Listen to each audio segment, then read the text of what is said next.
I stuffed the last of my camera equipment into the bag and checked my phone. 11 missed calls from the parking enforcement office. My stomach dropped before I even read the text message. Vehicle towed from hotel loading zone. Retrieve within 24 hours or additional fees apply. Perfect. Absolutely perfect. I'd been so focused on getting decent shots at the corporate event that I hadn't noticed the time. The hotel manager had been explicit about the 30-minute loading zone limit, and I'd been there for 3 hours. Professional photography doesn't pay enough to cover stupidity. Emma tugged at my jacket, her small face pinched with exhaustion. Mama, I'm hungry. I know, baby. We'll get something soon. Outside the hotel's glass doors, water poured from the sky in sheets. Not the gentle autumn drizzle that had been falling when we arrived, but the kind of downpour that soaks you to the bone in seconds. The kind that turns city streets into rivers and makes taxi drivers disappear.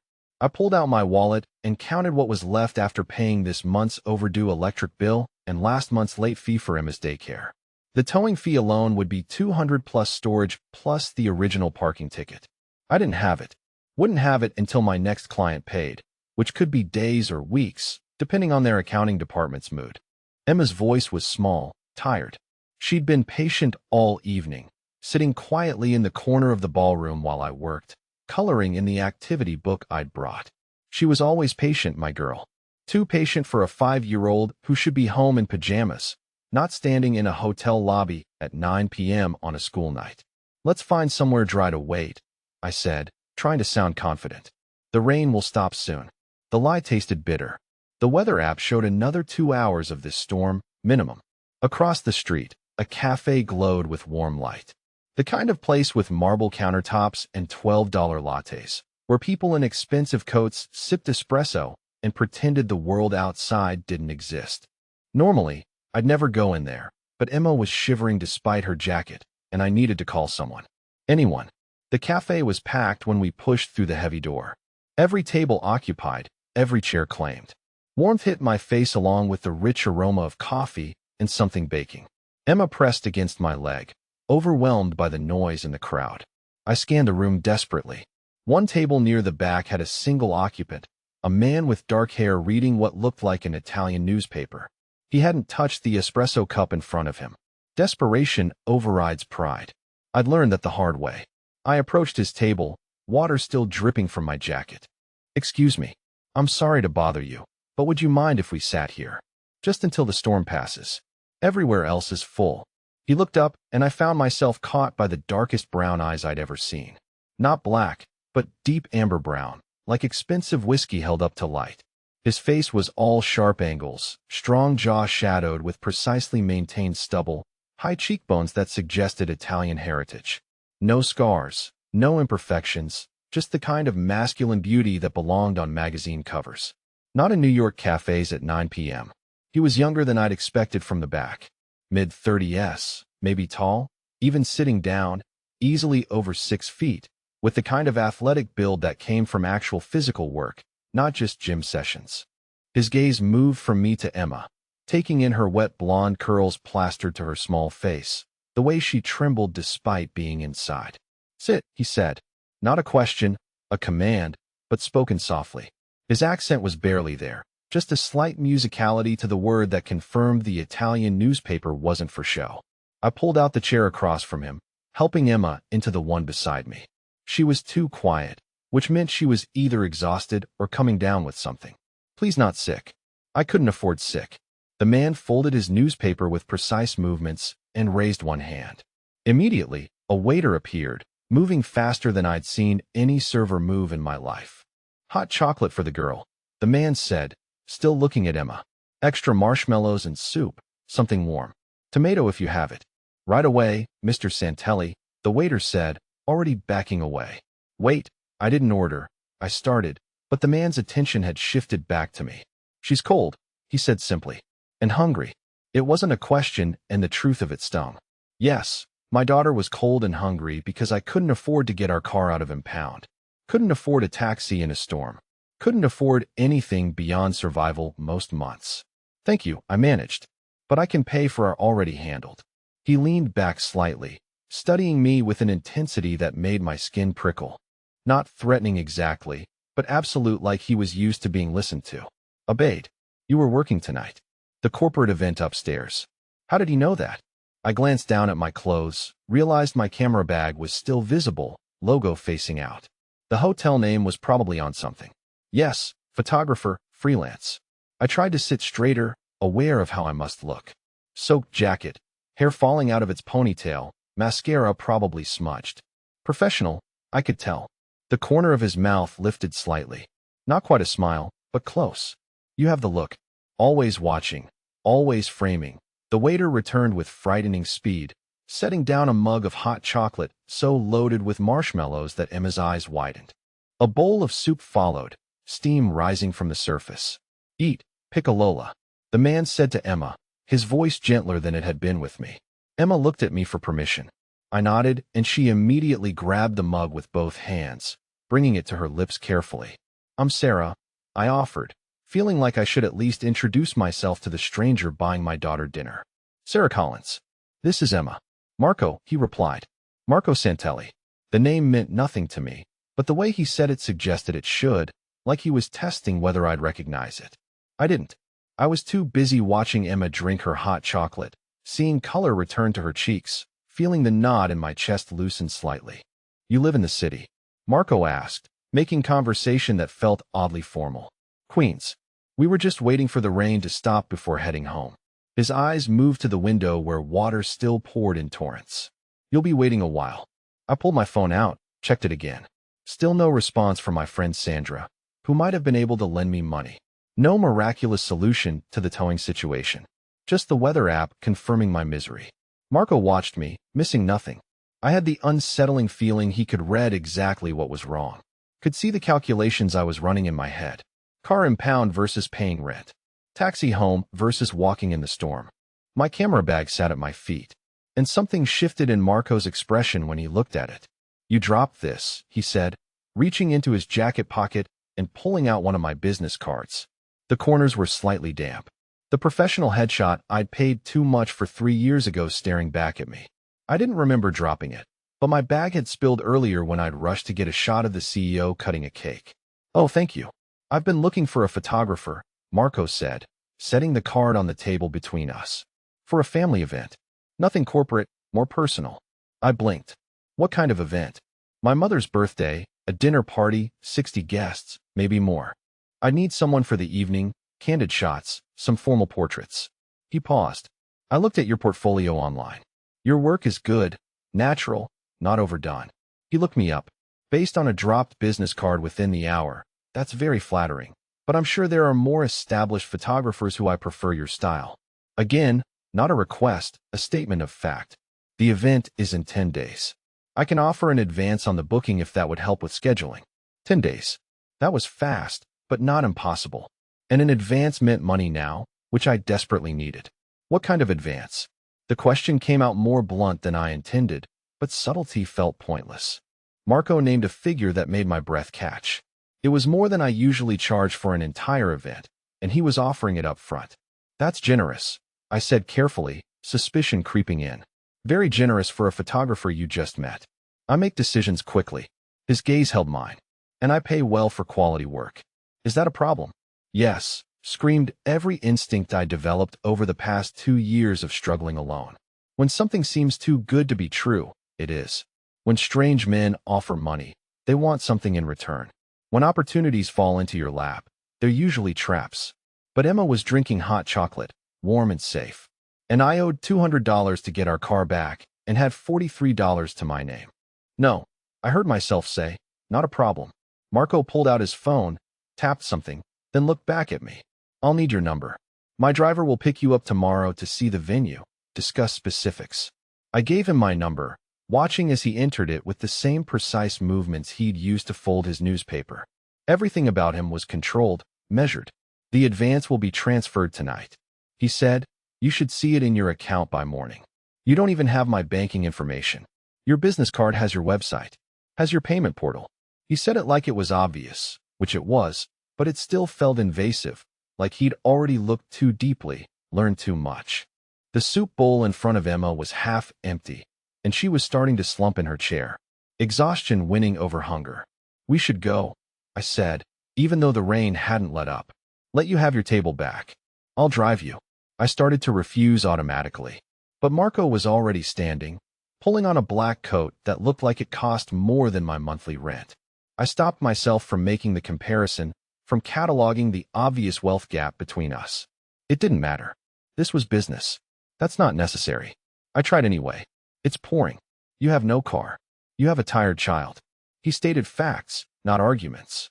I have a car and a driver. It's practical. He wasn't wrong, and my options were limited to non-existent. I nodded, too tired to keep fighting. Marco walked to the counter, spoke briefly with the man behind it. Money changed hands, though I didn't see how much. When he returned, he held Emma's jacket, which had been hanging on her chair. Come, pick a Lola, he said quietly, helping Emma into the jacket with surprising gentleness. Time to go home. Emma looked up at him with sleepy curiosity. Are you a prince? The question caught him off guard. For the first time since we'd sat down, his expression shifted into something almost human, almost warm. Why would you think that? He asked, crouching to be at her eye level. You're in a castle, Emma said, waving vaguely at the elegant cafe. And you're helping us like in stories. Marco's mouth curved into a genuine smile, and it transformed his entire face. Made him look younger, less intimidating. Not a prince, he said. Just someone who doesn't like seeing people cold and hungry. Outside, a black car waited at the curb. Not a taxi, not an Uber. A sedan with tinted windows and a driver who appeared the moment we stepped onto the sidewalk, holding an umbrella.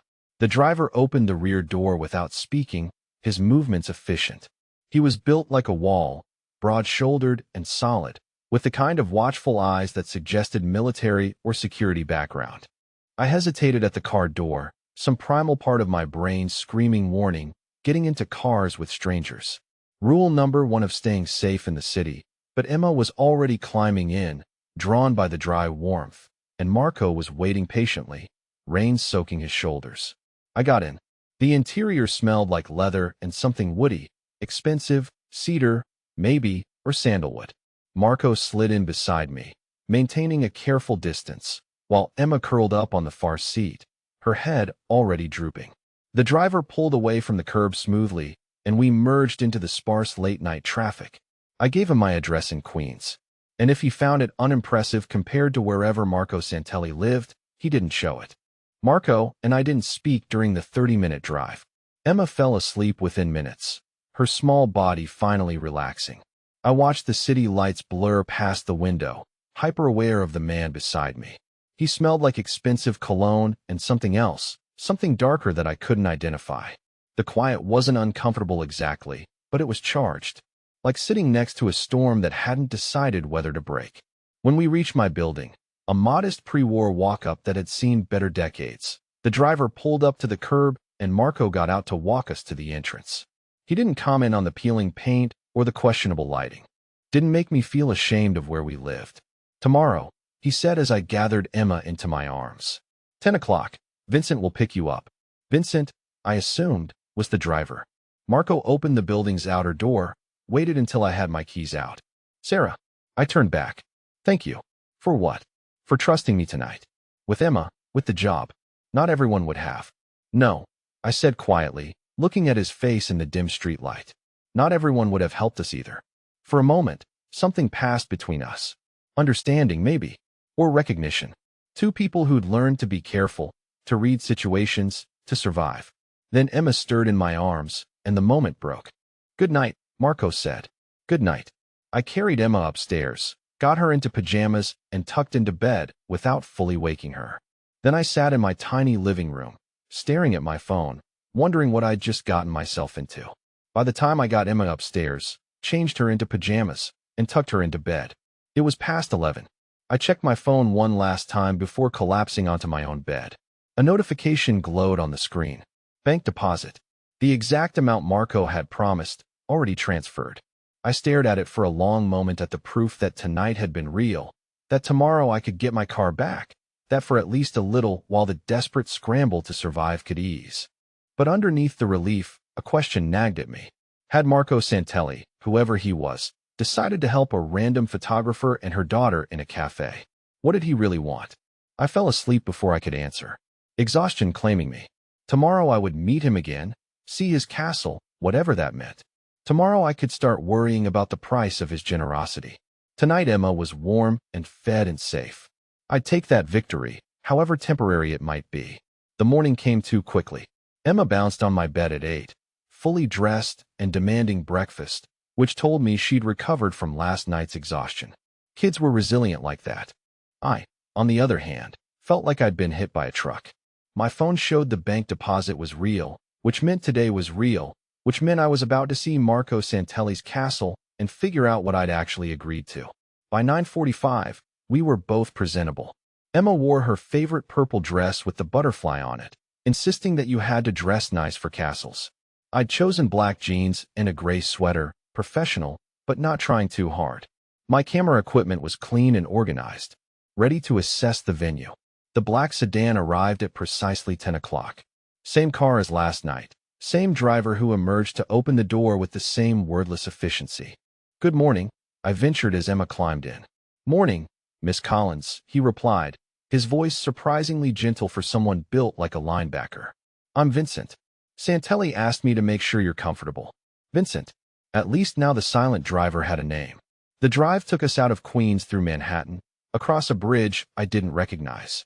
We ended up in a part of the city I'd never visited, where streets were tree-lined and houses sat behind gates instead of stacked on top of each other.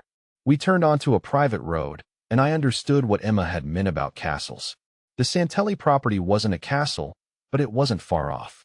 A 3-story brick mansion sat at the end of a curved driveway, surrounded by manicured gardens that probably cost more to maintain than I made in a year. Iron gates had opened automatically as we approached, cameras visible at multiple points along the perimeter. This wasn't just wealthy. This was the kind of wealth that needed security. Emma breathed, pressing her face against the window. Vincent pulled up to the front entrance where Marco waited. He wore dark gray slacks and a black sweater that somehow looked both casual and expensive. "Good morning," he said, opening my door himself. "Sleep well?" "Well enough," I lied. My mind had been racing until nearly 3 a.m., cycling through questions I couldn't answer. Emma practically bounced out of the car, her eyes wide as she took in the gardens, the fountain, the sheer scale of everything. "It's really a castle," she whispered. "Not quite, but close enough," Marco agreed, his voice gentle with her. "Would you like to see inside?" The interior was as impressive as the exterior. High ceilings, marble floors, art that looked like it belonged in museums. But it wasn't cold or unwelcoming. Someone had made this place a home, not just a showcase. "My mother is excited to meet you both," Marco said, leading us through a hallway lined with family photographs. "She's been planning this party for months." Emma skipped beside him, completely at ease. She had no idea how different this world was from ours, how much the shoes she was wearing probably cost less than the vases we passed. Maybe that was a blessing. We found Isabella Santelli in a sunroom overlooking the gardens. She was elegant in the way that comes from good bones and good living, probably in her 70s, but could have been 60 or 80.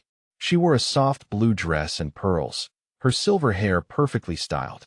But when she smiled at Emma, her whole face lit up with genuine warmth.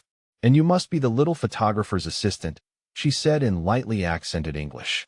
Emma giggled. "I'm not the assistant. Mama takes the pictures. I just watch." "Well, watching is very important work," Isabella said seriously. "You can't take good pictures without good watching. And you must be Sarah?" "I'm Isabella. Thank you for coming to see our home." "The pleasure's mine," I managed, struck by her kindness. "It's beautiful here." Isabella beamed, clearly pleased. "Marco told me you specialize in candid photography." "That's perfect. I want people to be comfortable, to forget the camera is there." "Can you do that?" "I can try." "Wonderful. Now, Emma, would you like to see the gardens while your mother and Marco discuss business? There are roses and a fountain with fish." Emma looked at me for permission. I nodded, and Isabella took her hand, leading her toward the French doors. The business discussion was straightforward. Marco wanted comprehensive coverage of the dinner party.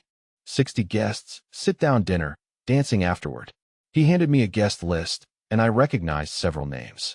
Politicians, business leaders, people who made headlines. This wasn't just a birthday party. This was an event.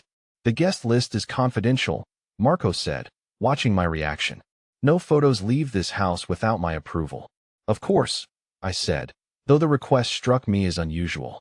Most clients wanted me to share their events on my portfolio. This felt different. Protective. Saturday evening, he continued. Cocktails at 6, dinner at 8. I'll want you here by 5 to prepare, get familiar with the lighting. Vincent will pick you up. One car for you, one for your equipment. Your equipment gets its own car. Marco smiled slightly, the first real warmth I'd seen from him. My mother takes her parties seriously, and I take my photographer's needs seriously. The rest of the morning was spent touring the house, identifying the best spots for photos, discussing the flow of the evening. Marco was knowledgeable about lighting, about angles, about what made a good shot. He clearly understood the craft, even if he didn't practice it. We rejoined Isabella and Emma in the gardens. Emma had apparently made a friend in the cook, a cheerful woman named Maria who'd been teaching her Italian words for different flowers. She's a natural, Isabella said, watching Emma chase a butterfly around the rose bushes. Very bright, very sweet. She reminds me. Isabella's voice trailed off, her expression growing distant. Marco's jaw tightened almost imperceptibly. Of whom? I asked gently. My granddaughter, Isabella said quietly. She would have been about Emma's age now. Would have been. Past tense. I felt the weight of old grief in those words. Understood suddenly why Isabella had looked at Emma with such hunger, such joy. Marco stepped closer to his mother, placed a gentle hand on her shoulder. The resemblance was striking now that I looked for it. The same dark eyes, the same elegant bone structure.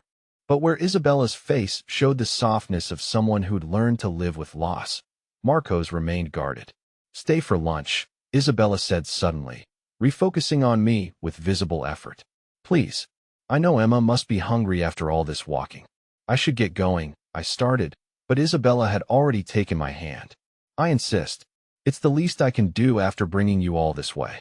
And Emma would love to see more of the gardens. I looked at Emma, who was indeed captivated by everything around her. When did I become the kind of mother who denied her daughter beautiful experiences because of my own anxiety? Okay, I agreed. Thank you. Lunch was served in a dining room with windows overlooking the gardens. The table could have seated 20, but the 4 of us gathered at one end, intimate despite the grand setting. Isabella asked Emma about school, about her favorite books, about what she wanted to be when she grew up. Emma chattered away, completely charmed by the attention. Marco was quieter, but I caught him watching Emma with an expression I couldn't quite read. Not calculating, not cold. Something softer. Protective, maybe. The thought unsettled me. Halfway through the meal, a younger man appeared in the doorway. He had Marco's coloring, but softer features, less definition. Handsome in a boyish way, though that effect was ruined by bloodshot eyes and rumpled clothes that suggested he'd slept in them. She's replacing her. The man slurred, pointing at Emma. You're replacing Angelina with some random kid off the street. Luca, Isabella said, voice sharp as a blade. Don't what? Marco was already standing, his movement fluid and controlled. His entire demeanor had shifted into something colder, more dangerous. Luca, leave. Now. This is my mother's house too, Luca shot back. I have a right to be here. You have the right to be sober, Marco replied, his voice deadly quiet. Since you're not, you can leave voluntarily, or I can have you removed. The threat hung in the air between them. I instinctively reached for Emma, pulling her closer to me. I didn't understand what was happening, but I understood the violence threading through both men's voices. She's not her, Lucas said, looking directly at Emma. Nothing can replace her. No one's trying to replace anyone, Isabella said firmly. This is my friend Sarah and her daughter Emma. They're here for lunch. Nothing more. Lucas stared at us for another long moment, then turned and stalked out of the room. The silence that followed was deafening. I'm sorry, Marco said finally. My brother has difficulties. With loss. With acceptance. It's not your fault, I said, though my heart was still racing. I know what grief looks like. Marco's eyes met mine, and I saw something flicker there. Understanding, maybe. Or recognition of a fellow survivor. Isabella reached across the table to squeeze Emma's hand. I apologize for that unpleasantness, Cara. Sometimes adults have trouble with their feelings. Emma nodded solemnly, the way children do when they sense serious things they don't fully understand. Is he sad about Angelina? Yes, Isabella said quietly. We all are. But sadness isn't an excuse for rudeness. The rest of lunch was subdued but pleasant. Isabella clearly made an effort to restore the warmth, asking more about my work, about my photography, about how I'd gotten started. I found myself telling her things I rarely shared. About my ex-husband, about leaving with nothing but a camera and a suitcase. About building a life from scratch in a city that didn't care if you succeeded or failed. Marco listened without comment, but I felt his attention like heat. When it came time to leave, Isabella walked us to the car. She hugged Emma goodbye, a long embrace that held years of missing someone else. "Take care of your mama," she whispered. "She's doing important work, raising such a good girl." Emma nodded seriously. "Will we see you again?" "I hope so," Isabella said, looking at me. "I really do hope so." On the ride home, Emma chattered about the house, the gardens, the lunch. She'd already forgotten about Luca's outburst, the way children forget unpleasant things that don't directly threaten them. But I couldn't stop thinking about it. About the raw pain in his voice when he'd looked at Emma. About the way Marco had shifted into predator mode at the first hint of threat. About Isabella's hunger for what she'd lost. This family was beautiful and wounded and dangerous in ways I didn't fully understand. And somehow, I'd agreed to step into their world, to document their celebration, to let my daughter become attached to people who lived with the kind of grief that could turn violent without warning. My phone buzzed as Vincent pulled up to our building. A text from Marco. "I apologize again for my brother's behavior. It won't happen at the party. Luca won't be there." I stared at the message for a long moment before responding. "Thank you for clarifying. See you Saturday." But even as I sent it, I wondered if I was making a mistake. If the money Marco was paying was worth whatever I was walking into.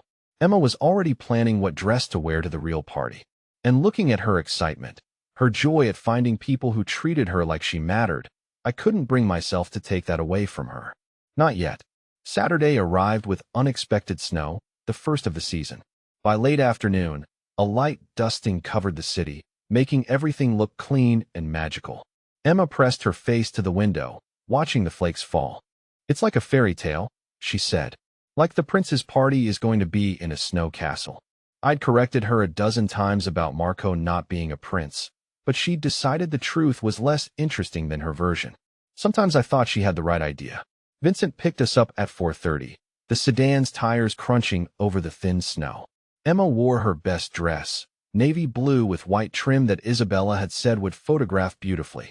I'd chosen black pants and a gray blouse, professional but elegant enough to blend with the guests. My camera equipment rode in a second car, as promised. At the mansion, the transformation was remarkable. Every window glowed with warm light. Cars lined the long driveway, and staff moved with choreographed precision, preparing for the evening ahead. Marco met us at the door, wearing a perfectly tailored dark suit that emphasized his height and the breadth of his shoulders. He looked like he'd stepped out of a magazine, but when he smiled at Emma, the effect was entirely human. "Ready for your first real party, Piccolola?" Emma nodded enthusiastically. "Will there be dancing?" "Definitely dancing." Marco crouched to her eye level. "Would you like to be my mother's special helper tonight?" "What kind of helping?" "You could stand with her when people arrive, help her remember names. Very important work." Emma considered this seriously. "Okay, but I have to stay close to Mama." "Of course. We wouldn't want it any other way." Isabella appeared in a stunning burgundy gown, her hair elegantly arranged and diamonds at her throat. The transformation from friendly woman in a sundress to Italian matriarch was complete. She looked like someone who belonged in art galleries and opera boxes. "Emma," she said warmly, "don't you look beautiful? Are you ready to help me be the perfect hostess?"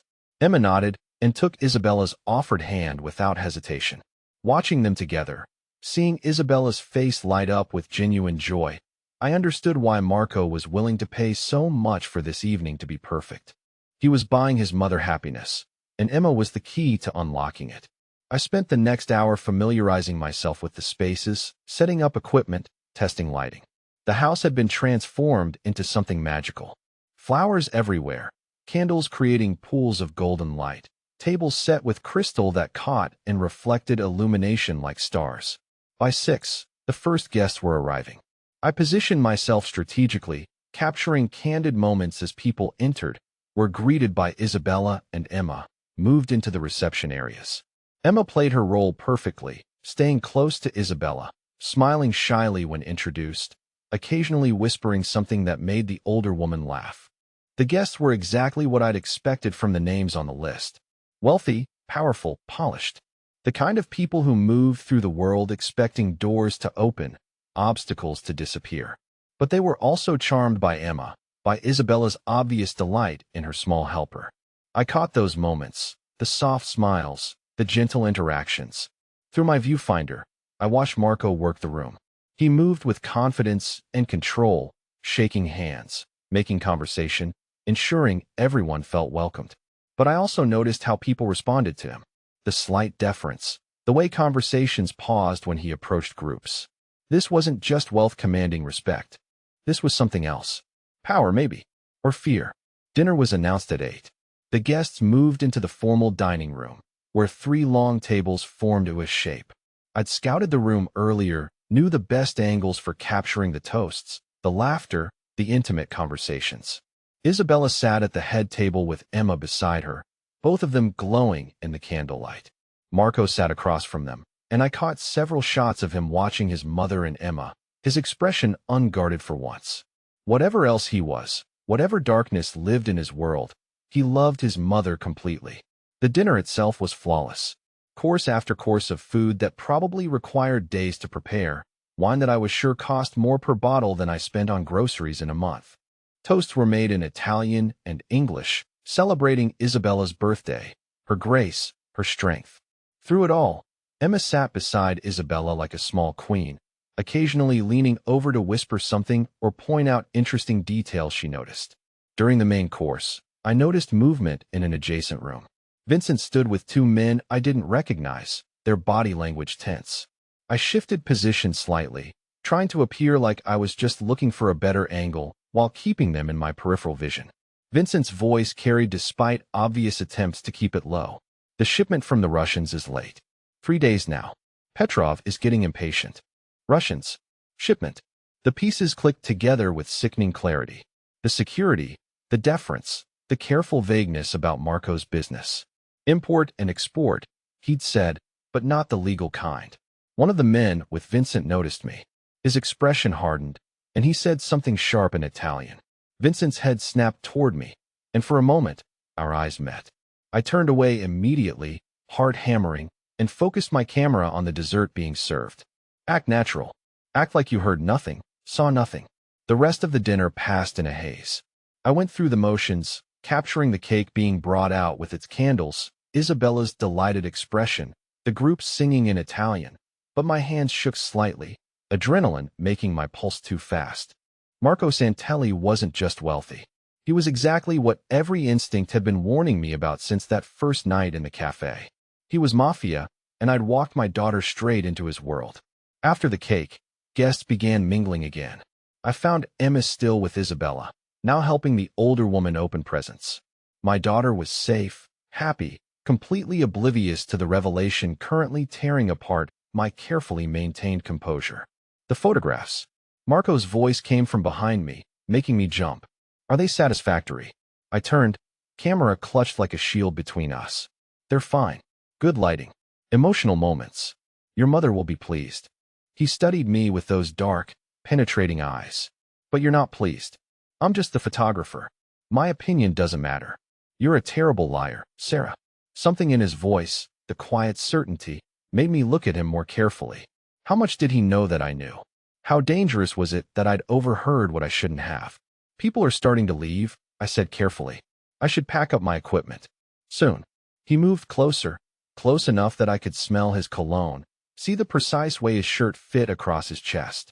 First, we should discuss the photos you took in the side room. My blood turned to ice. I don't know what you mean. Of course you do. You're observant. It's what makes you good at your job. He tilted his head slightly. It's also what makes this conversation necessary. I held his gaze, trying to keep my expression neutral even as my heart hammered against my ribs. What conversation? The one where I explain that some photos are meant to be deleted, and the one where you decide whether you can live with what you saw tonight. The threat was quiet, civilized, wrapped in expensive fabric and Italian vowels. But it was absolutely a threat. And what if I can't live with it? Then we have a problem. He said it so simply, like he was discussing the weather. That would be unfortunate. For all of us. I thought of Emma, still chattering with Isabella about the music that was starting in the next room. Of the life I'd built, fragile and hard-won. Of how many times I'd promised myself I'd never again let a man control my choices through fear. But I also thought of the warmth in Isabella's voice when she spoke to my daughter. Of Marco's gentleness when he'd helped Emma with her jacket. Of the money in my bank account and the car I'd been able to retrieve. These people were dangerous, but they'd also been kind to us. Which version was real? Maybe both. Some photos will be deleted, I said quietly. I understand the need for discretion. Marco nodded slowly. I hoped you'd be reasonable. What about the rest? The birthday photos. Your mother will have those by Monday. Good.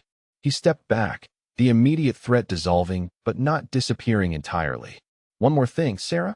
Yes. Bring Emma to lunch next Sunday. My mother enjoyed her company tonight. It sounded like an invitation. But invitations could be refused, and I had the distinct sense that this could not be. Of course, I said. She'd love that. Excellent. Vincent will pick you up at noon. Marco walked away, rejoining his guests as if we'd been discussing nothing more controversial than camera settings. I stood there for a moment, camera heavy in my hands, understanding that my life had just changed in ways I couldn't yet fathom. I'd seen too much, known too much, and now I was part of this world whether I wanted to be or not. The only question was whether I could navigate it safely enough to keep Emma protected. As I packed up my equipment, I caught sight of Emma dancing with Isabella, both of them laughing at something the older woman had whispered. My daughter looked happier than I'd seen her in months. Maybe that was worth whatever price I'd have to pay. The week between Isabella's party and our commanded lunch invitation felt like walking a tightrope over an abyss. Every phone call made me jump. Every knock at the door sent my pulse racing. I found myself looking over my shoulder on the street, checking for cars that might be following us. But nothing happened. No threats appeared. No mysterious men showed up at my door. Marco Santelli, whatever else he was, seemed to be a man of his word. The photos I'd taken in the dining room were beautiful, warm, intimate, capturing the joy of the celebration and the love between mother and son. The photos from the side room, the ones that had shown Vincent's meeting, those I'd deleted as promised.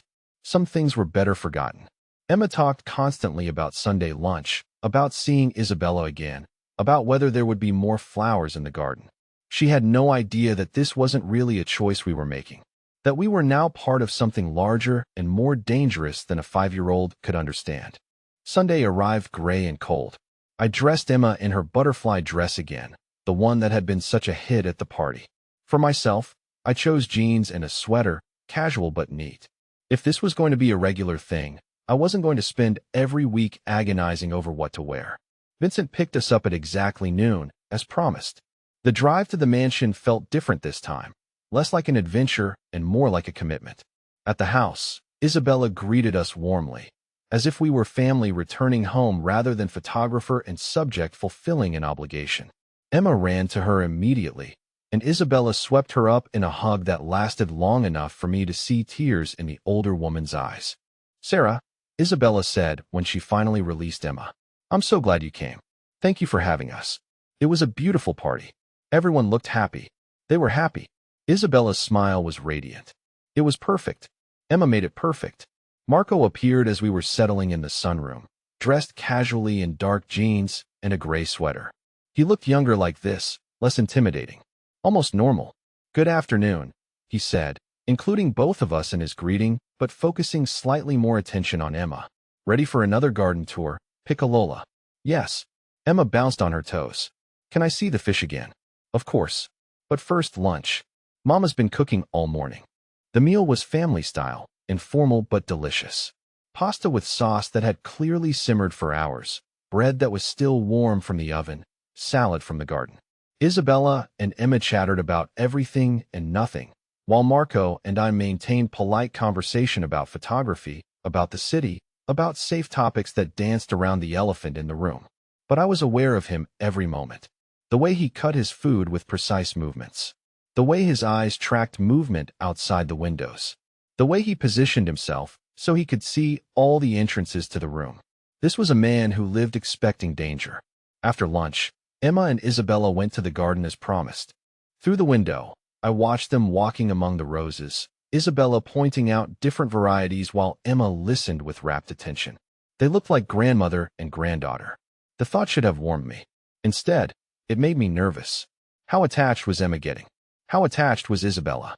What happened when this arrangement, whatever it was, came to an end? You're worried, Marco said. We were alone now, the first time since that conversation after the party. I'm careful. There's a difference. Is there? He studied me with those dark eyes. What specifically concerns you? Everything, I wanted to say. The fact that my daughter is falling in love with your mother. The fact that I don't understand what you want from us. The fact that I'm starting to feel safe here, and safety has always been temporary. I don't want Emma to get too attached, I said instead. To Isabella, to this house.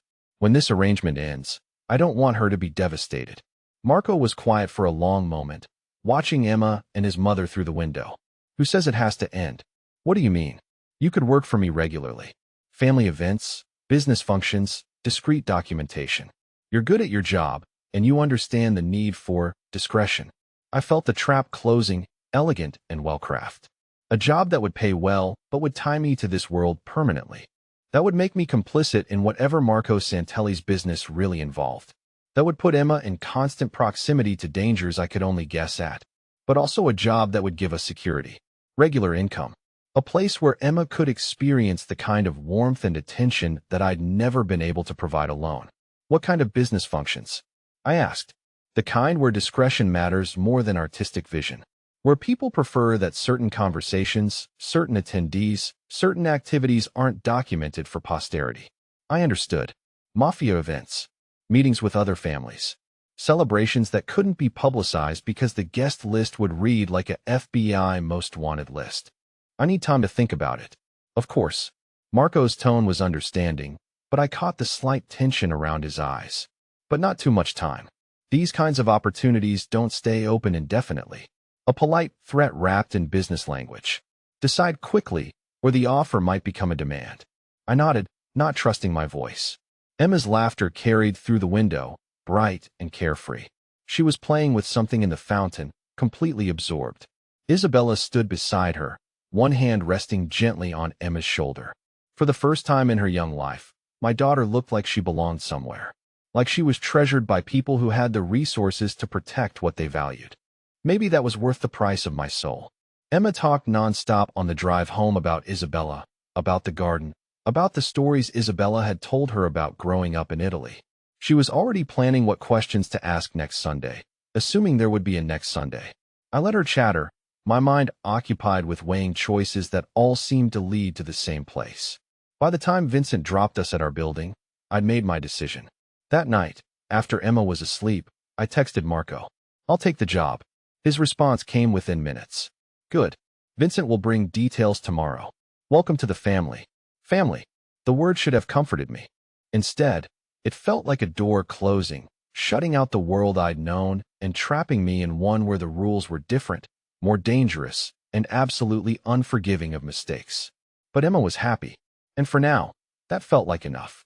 The next few months fell into a routine that was surprisingly comfortable. Sunday lunches at the mansion became a given, as natural as breathing. Emma and Isabella's bond deepened week by week, until my daughter talked about Nana Isabella the way other children talked about beloved grandmothers. And Isabella glowed under Emma's attention, coming alive in ways that made me understand just how much grief she'd been carrying. Marco's business events were exactly what I'd expected. Elegant gatherings where powerful men discussed things I pretended not to understand, where conversations stopped when cameras appeared, where certain faces were never to be captured on film. I learned to read the room, to know instinctively what could be documented and what must remain invisible. The pay was generous, regular, and came with the kind of job security I'd never experienced. Emma thrived.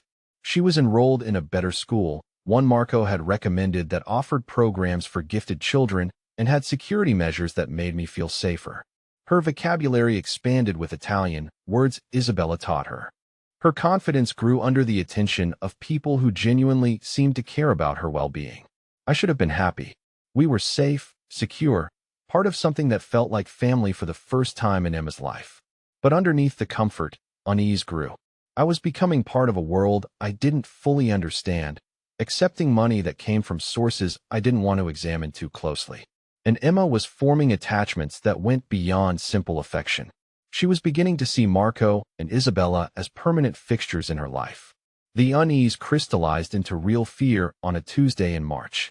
I was editing photos from a charity gala, one of the legitimate events that made up part of Marco's public social calendar, when my phone rang.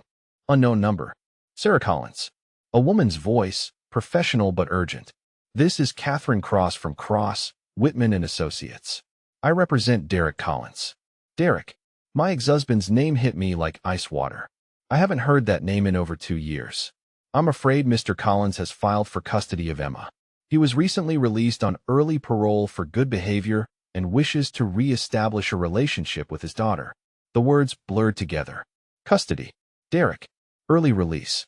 The restraining order had been based on his conviction, but if he was out, if he was legally free. Miss Collins. Are you there? Yes, I managed. What does this mean exactly? It means you'll need legal representation immediately. Mr. Collins is claiming that his time served has rehabilitated him and that he has a right to a relationship with his daughter, given his family's financial resources. His family's money. Of course. Derek's parents had never forgiven me for taking Emma away, for refusing to let them see their granddaughter while their son was in prison. Now they were funding his legal comeback. I need time to find a lawyer. You have 48 hours to respond to the preliminary filing. After that, temporary custody arrangements may be put in place while the case proceeds. The call ended. I sat in my small kitchen, staring at my phone, feeling the careful life I'd built starting to crumble. Derek was out of prison. Derek wanted Emma. Derek had money and lawyers and rights that I couldn't fight. My hands shook as I scrolled through my contacts, looking for someone who could help. But the lawyers I could afford wouldn't take on a custody case against someone with serious financial backing. Every conversation ended the same way. Without a substantial retainer, no one would take my case. Derek's family money meant this would be a fight, and fights cost resources I didn't have. By the time I picked Emma up from school, I'd exhausted every option I could think of. My daughter climbed into our car, chattering about finger painting and playground politics, oblivious to the crisis swirling around her. Mama, why are your eyes red? Just tired, baby. I forced a smile. Long day at home. I made dinner mechanically. Mac and cheese from a box. Carrot sticks. Apple slices. Emma ate while I pushed food around my plate. My mind racing through impossible scenarios. Derek would get shared custody or worse, full custody. He had money, family support, a clean record since his release would prove rehabilitation. I had a restraining order based on incidents from 2 years ago and a job photographing events. No judge would see us as equal. After putting Emma to bed, I sat in my living room staring at my phone at the contact labeled Marco Santelli. Personal. I shouldn't call. Getting more entangled with him was dangerous, stupid. I should handle this alone. But Emma's face kept flashing through my mind.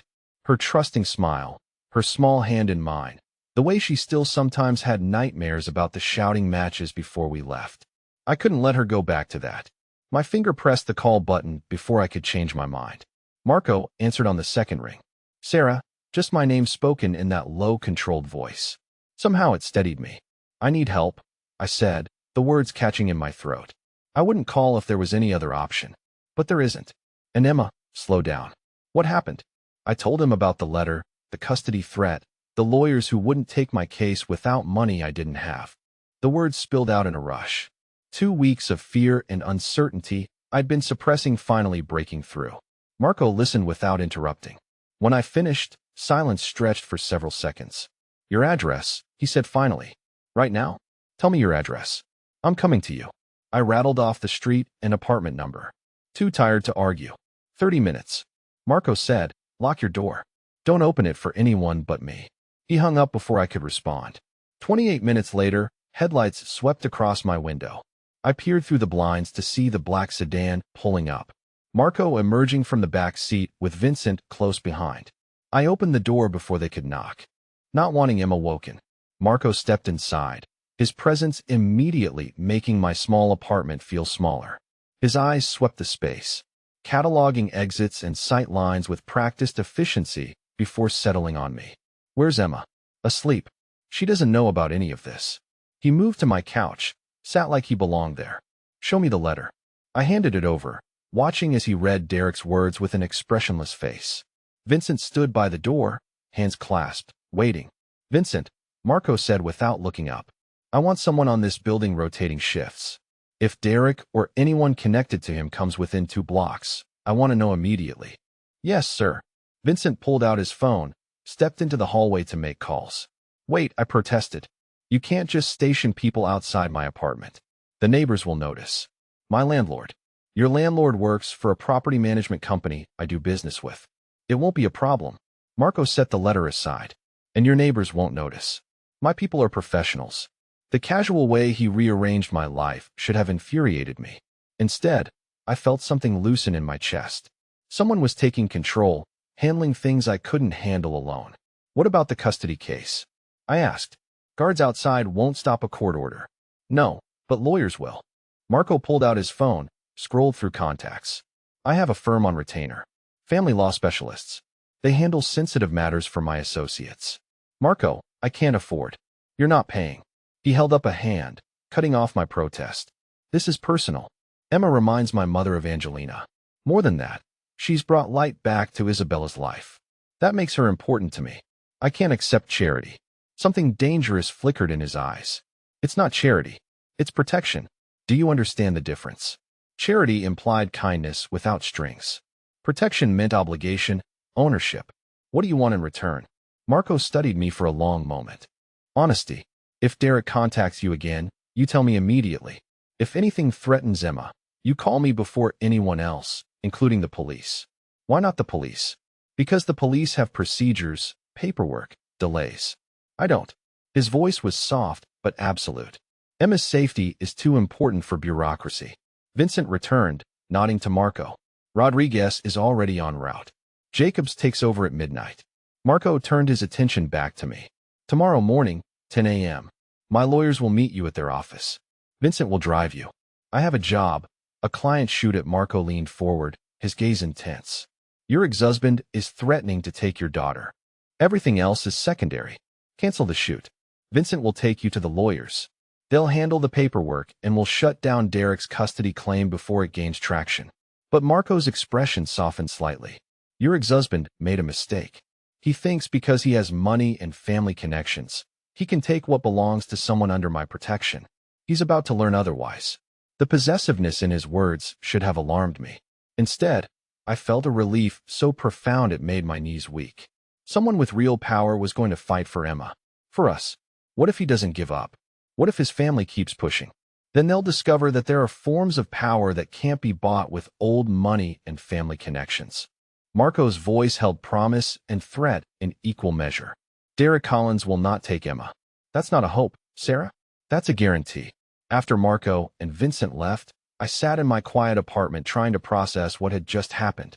I'd handed control of my life to a man whose business I didn't understand, whose methods I couldn't predict, whose motives were tied up in his mother's grief and his own complex sense of protection and possession. But Emma was sleeping safely in her bed, and tomorrow lawyers would be fighting for her. Lawyers who wouldn't be afraid of Derek's family money because they worked for someone with different kind of power entirely. I should have felt guilty about what I'd set in motion, about the machine Marco Santelli would use to crush my ex-husband's legal challenge. Instead, I felt grateful. Emma was mine, and now she was protected by someone who had the resources to make that protection absolute. The meeting with Marco's lawyers was unlike anything I'd ever experienced. The office occupied 3 floors of a Manhattan high-rise, all marble and mahogany, and the kind of quiet that comes from heavy doors and soundproofed walls. Catherine Cross herself met with me, a sharp-eyed woman in her 50s who spoke about custody law like a general discussing battlefield strategy. We've reviewed Derek Collins' filing, she said, spreading papers across the conference table. It's ambitious but poorly constructed. His legal team is relying heavily on sentiment and family connections rather than actual legal precedent. What does that mean for Emma? It means they're fighting the wrong battle. Ms. Cross pulled out a thick folder. We've conducted our own investigation into Mr. Collins' activities since his release. His parole conditions, his living situation, his employment status, his associates. She opened the folder. In the past 6 weeks, your ex-husband has violated his parole terms at least 4 times. Association with known felons, failure to report income, missed meetings with his parole officer. Any one of these violations could send him back to prison. How do you know all this? Miss Cross smiled, and it wasn't entirely pleasant. We're very thorough. Additionally, we've discovered some interesting financial irregularities in his family's support payments to him. Money that was supposed to be for legitimate living expenses has been used for other purposes. Gambling debts, specifically. I stared at the documents she was showing me. This level of investigation, this depth of information, it must have cost a fortune. How much research had they done in the past 18 hours? More importantly, how had they done it? By the end of the meeting, Derek's custody claim wasn't just defeated, it was obliterated. Ms. Cross and her team had assembled a case that would not only deny him access to Emma, but would likely result in his parole being revoked. They'd found evidence of financial fraud, parole violations, and associations that painted him as an unfit parent who posed a danger to a minor child. Your daughter is safe, Ms. Cross said as we concluded. Mr. Collins won't be filing any more custody claims. He'll be too busy dealing with the federal investigators who will be visiting him tomorrow morning. I should have asked how they'd gathered so much damaging information so quickly. Should have wondered about the ethics of the methods being used. Instead, I felt only relief. Emma was safe. Derek would not be taking her away. That evening, Marco called to check on how the meeting had gone. It went well, I said, which was an understatement. Very well. Good. He sounded pleased, but not surprised. Derek won't be a problem anymore.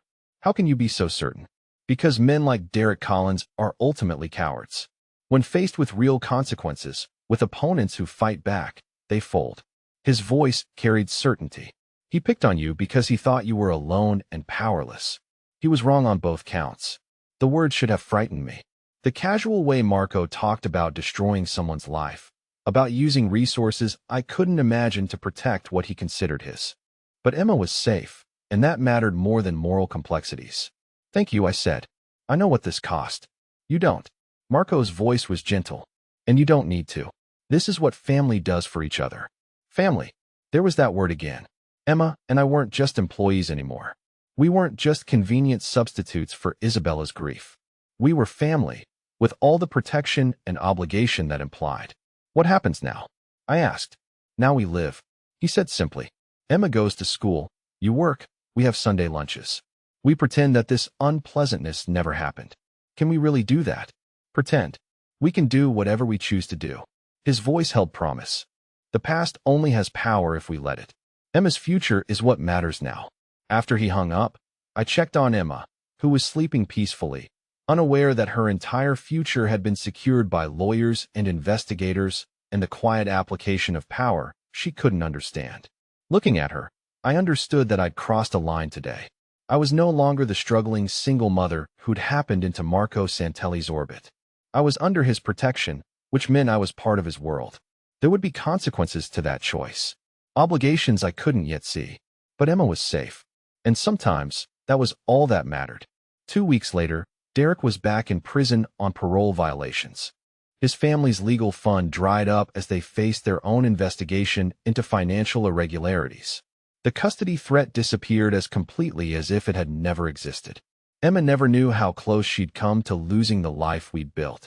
And I never told her. Some protection works best when it remains invisible. Sunday lunches continued. Work continued. Our life continued. But with the knowledge that we were no longer alone in the world. We had family now. Dangerous, powerful, fiercely protective family. And that felt like the safest place we'd ever been.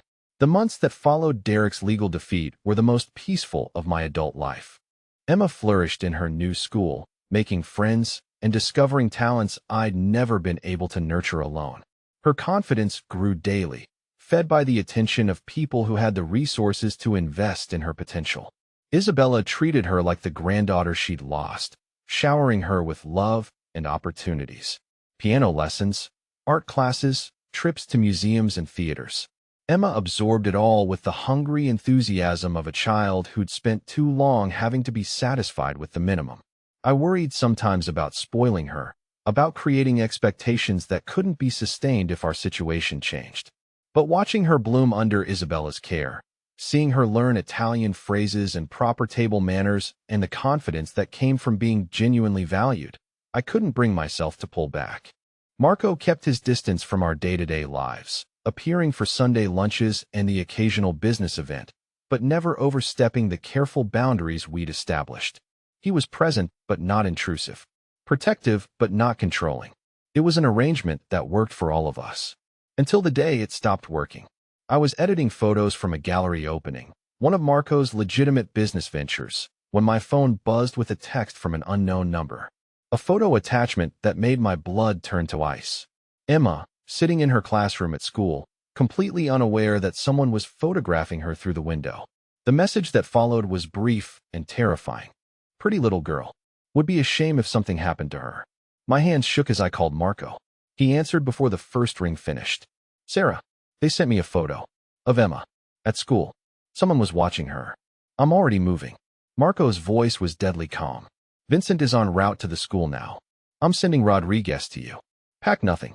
Just wait. Who would do this? Marco, who? The Russians. His tone held something I'd never heard before. Not anger, but something colder. More absolute.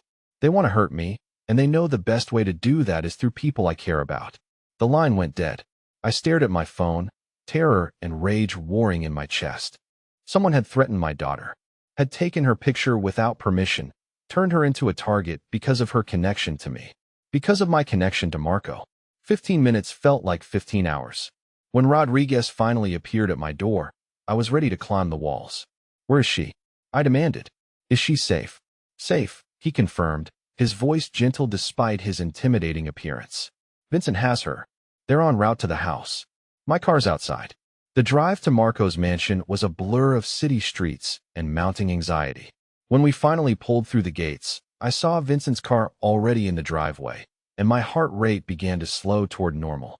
Emma ran out the front door as soon as she saw me, Vincent close behind her. Mama. She threw herself into my arms. Mr. Vincent came to pick me up early. He said we were going to have a surprise lunch with Nana Isabella. I held her tight, breathing in the smell of her hair, feeling her solid reality against my chest. Did anyone at school seem different today? I asked, trying to keep my voice casual. Any strangers? Anyone taking pictures? No. Emma pulled back to look at me. Why? Just wondering, baby. Let's go see Isabella. Inside, I found Marco and Isabella in the study, their heads bent over what looked like security reports. Marco looked up when we entered, and I saw something in his expression that made my stomach clench. We need to talk, he said quietly. Emma, why don't you help Nana Isabella in the kitchen? There are cookies that need decorating. Emma brightened immediately and skipped off with Isabella, leaving Marco and me alone. How bad is it? I asked. Bad enough. Marco moved to his desk, pulled out a file. The photo they sent you wasn't the first. He showed me a series of images. Emma at school, Emma at the park near our apartment, Emma getting into Vincent's car that morning. Someone had been watching my daughter for days, documenting her routines, learning her patterns. They want me to know they can reach her anytime they choose. Marco's voice was tight, with controlled fury. This is psychological warfare. They're establishing leverage. Leverage for what? My ports. My territory. My compliance. He looked at me directly. Sarah, these men don't negotiate. They don't show mercy. They've made Emma a target, and that means you can't go back to your normal lives. Not ever. The words hit me like a physical blow. We were trapped. Emma's safety depended on staying within Marco's protection, which meant staying in his world permanently. What are our options? You don't have options. You have one choice. He moved closer, his voice gentler, but no less certain. You and Emma move in here. Full-time. Protected. Safe. I can't just uproot her entire life. You can't leave her exposed to people who would hurt a child to send a message. Marco's logic was unassailable and terrifying. Emma's safety has to come first. This house has security they can't breach. Isabella would love having you both here permanently. And Emma would be safe. What about school? Her friends. Private tutors here. Better than any school could offer. As for friends, she'll make new ones from families like ours. Children who understand the importance of discretion. Families like ours. Other Mafia families. Emma would grow up in a world where violence was normal, where loyalty was absolute, where questions weren't asked because the answers were too dangerous. But she would also grow up loved, protected, educated in ways I could never provide alone. She would have opportunities that money could buy and safety that power could guarantee. I need time to think. You don't have time. Marco pulled out his phone, showed me another message. A video this time. Emma's empty classroom, taken after Vincent had collected her. The message was clear. They could have taken her then if they'd wanted to. Next time they might. Sarah, I can't protect her if she's not here. This isn't a request. It's reality. Looking at the video, at the empty classroom where my daughter should have been sitting safely, I understood that my choices had run out. Emma's safety mattered more than my independence, more than my fear of what we were becoming part of. Okay, I said quietly. We'll move in. Temporarily. Until this threat is resolved. Marco's expression didn't change, but I caught the slight relaxation in his shoulders. Good. Vincent will collect your things tomorrow. Anything you can't replace immediately, we'll handle later. What about my work? My other clients? You work for me now. Exclusively. Family events, business functions, whatever I need documented. The pay will be more than adequate. Everything I needed was being arranged, decided, controlled. My life was disappearing into Marco Santelli's organization as completely as if I'd never had an independent existence. And I was grateful for it, because Emma would be safe. That evening, as I tucked Emma into the bedroom that would now be hers, she looked around at the elegant furniture, the windows overlooking the garden, the bookshelf filled with classics and new releases alike. Are we really going to live here? She asked. For a while, baby. Is that okay? She nodded enthusiastically. Nana Isabella showed me the room that's going to be your office. It has huge windows and everything. And Mr. Marco said I can learn to ride horses if I want. I smiled, pushing down the complex emotions churning in my chest. That sounds wonderful. As Emma drifted off to sleep in her new room, I stood at the window looking out at the grounds where security cameras tracked movement and guards made their quiet rounds. We were safe here, but we were also prisoners, however gilded the cage might be. And I had no idea when, or if, we'd ever be able to leave. The transition to living in Marco's house was surprisingly seamless. Emma adapted with the resilience of childhood, treating the move like an adventure rather than an exile. The house had everything a 5-year-old could want: extensive grounds to explore, a library that captured her imagination, and Isabella's constant, loving attention. For me, the adjustment was more complex. I had my own space, a suite of rooms that included an office with professional lighting equipment for photo editing. My work continued, but now it was entirely within Marco's world. Business dinners, family celebrations, meetings with associates who spoke in code and paid in cash. I learned to read the subtle signals that indicated when cameras were welcome and when they weren't. I became fluent in the language of discretion that governed this world. Marco maintained the same careful distance he'd always kept, present but not intrusive. He checked on Emma's progress with her tutors, attended the informal dinners Isabella organized, but he didn't push for more involvement in our daily lives than his protection required. It was a strange sort of domesticity. 3 adults and 1 child playing house in a mansion, bound together by circumstances rather than choice, making it work because the alternative was unthinkable. Isabella was the glue that held it all together. She'd found her purpose in caring for Emma, and the transformation in her was remarkable. The grieving mother became the devoted grandmother, planning educational trips and cultural experiences, teaching Emma Italian cooking and family history. Under her guidance, Emma was growing into a poised, confident child who spoke 2 languages and could discuss art with the sophistication of someone twice her age. I should have been purely grateful. Emma was thriving in ways that would never have been possible in our old life. She was safe, loved, intellectually challenged, and culturally enriched. But late at night, looking out at the security lights that ringed the property, I wondered what we were losing along with what we were gaining. 3 months into our new living arrangement, the shoe dropped. Marco found me in my office late one evening, reviewing contact sheets from a charity auction that had raised money for pediatric cancer research. One of the legitimate functions that allowed him to maintain his public image as a philanthropist and businessman. We need to talk, he said, closing the door behind him. Of course. I minimized the photo editing software, gave him my attention. The Russian situation has escalated. They've made it clear that their interest isn't just in my business operations. It's personal now. What does that mean for us? For Emma. It means I have to go to war. His voice was matter-of-fact, as if he were discussing the weather. And wars have casualties. I can't guarantee that this house will remain safe indefinitely. My blood turned cold. You're saying we need to run. I'm saying you need to disappear. Completely. New identities, new location, new lives. Vincent has contacts who specialize in that kind of relocation. You and Emma would be safe, but you'd also be gone. Forever. The words hung in the air between us. Everything Emma had built here, her relationship with Isabella, her growing sense of security and belonging, it would all disappear. She'd lose the only stable family she'd ever known. And I'd lose. What exactly would I be losing?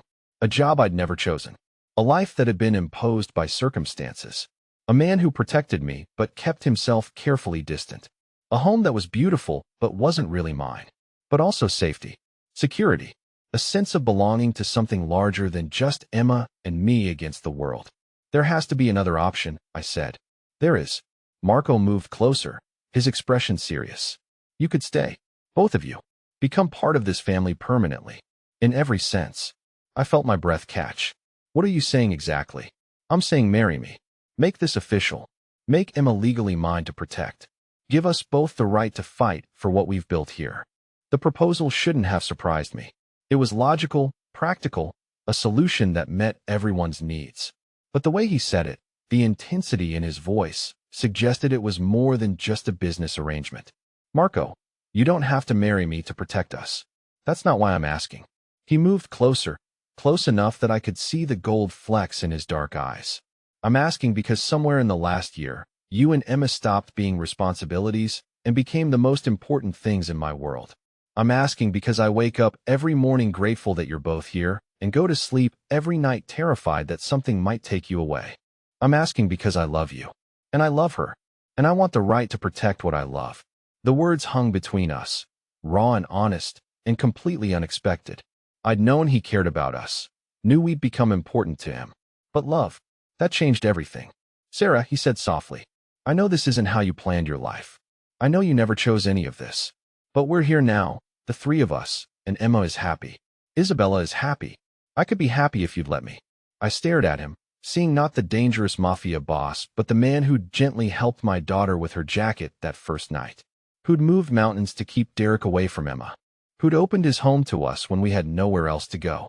Who looked at Emma like she was his own child, and looked at me like I was something precious he was afraid to touch. This is crazy, I whispered. I know. It's also the only thing that makes sense. He reached up, touched my face gently. I can't promise you a normal life. I can't promise you safety from everything. But I can promise you that I will love you and Emma and fight for both of you until my last breath. And I can promise you that if you stay, you'll never be alone again. The choice should have been impossible. But looking at him, thinking about Emma's laughter echoing through this house, about Isabella's joy in having family again, about the security and love that surrounded us here, I realized it wasn't really a choice at all. It was just acknowledgement of what had already happened. Yes, I said quietly. The word hung in the air for a moment before Marco stepped forward and kissed me. Soft at first, then deeper as I kissed him back, pouring months of suppressed attraction and growing affection into the contact. When we finally broke apart, both breathing hard, he rested his forehead against mine. This complicates things, he said roughly. I know. You deserve better than this. Better than me. Maybe I get to decide what I deserve. He pulled back enough to meet my eyes. If we do this, if we cross this line, there's no going back. You'll be mine in ways that go beyond protection. Do you understand that? The possessiveness should have sent me running. Instead, it sent heat through my veins. I understand. Marco kissed me again, softer this time, before reluctantly pulling away. I should take you home. Emma needs her bed, not a car seat. The drive back was quiet, charged with unspoken promises and acknowledged complications. At my building, Marco walked us to the door despite Vincent's presence nearby. I need a few days, he said as Emma stumbled sleepily toward the elevator to handle some business that's been building. Vincent will maintain security, and the lawyers have everything under control. Is it dangerous, this business? It's always dangerous, but I'll be careful. He brushed his thumb across my cheek. Call me if you need anything. I mean it. After they left, I carried Emma to bed and then stood at my window, watching the street below, where one of Marco's men maintained watch from a discreet distance. I'd crossed a line today, acknowledged feelings I'd been denying, accepted that whatever was happening between Marco and me was more than convenience or protection. The question was what price we'd both pay for that acknowledgement. The text came at 3:47 in the afternoon while I was editing photos from a wedding shoot. A video file, no words attached. My finger hovered over the screen, some primal instinct warning me not to open it. But mothers don't have the luxury of ignoring potential information about their children. I pressed play. Emma sat tied to a chair in what looked like an abandoned warehouse. Gray walls, concrete floor stained with God knows what. Her blonde curls were tangled, tear tracks cutting through the dirt on her small face. Someone had put duct tape across her mouth, and her eyes were wide with terror barely contained. The camera zoomed closer, and I could see her chest heaving with panicked breaths through her nose. She was trying so hard to be brave. Below the video, text appeared in Cyrillic characters, followed by a rough English translation. Santelli has 12 hours. Port access or the girl dies. The phone fell from my shaking hands onto the table. Emma, my baby, my entire world, taken by monsters who saw her as nothing more than leverage. I couldn't breathe, couldn't think beyond the image of her terrified face, the ropes cutting into her small wrists, the certainty that she was calling for me in her mind. My hands found the phone again, fumbling to dial Marco's number. It rang once before he answered. Sarah, they have her. My voice broke on the words. The Russians. They sent me a video. She's tied up and scared, and they're going to kill her if you don't. I know. His voice was deadly calm.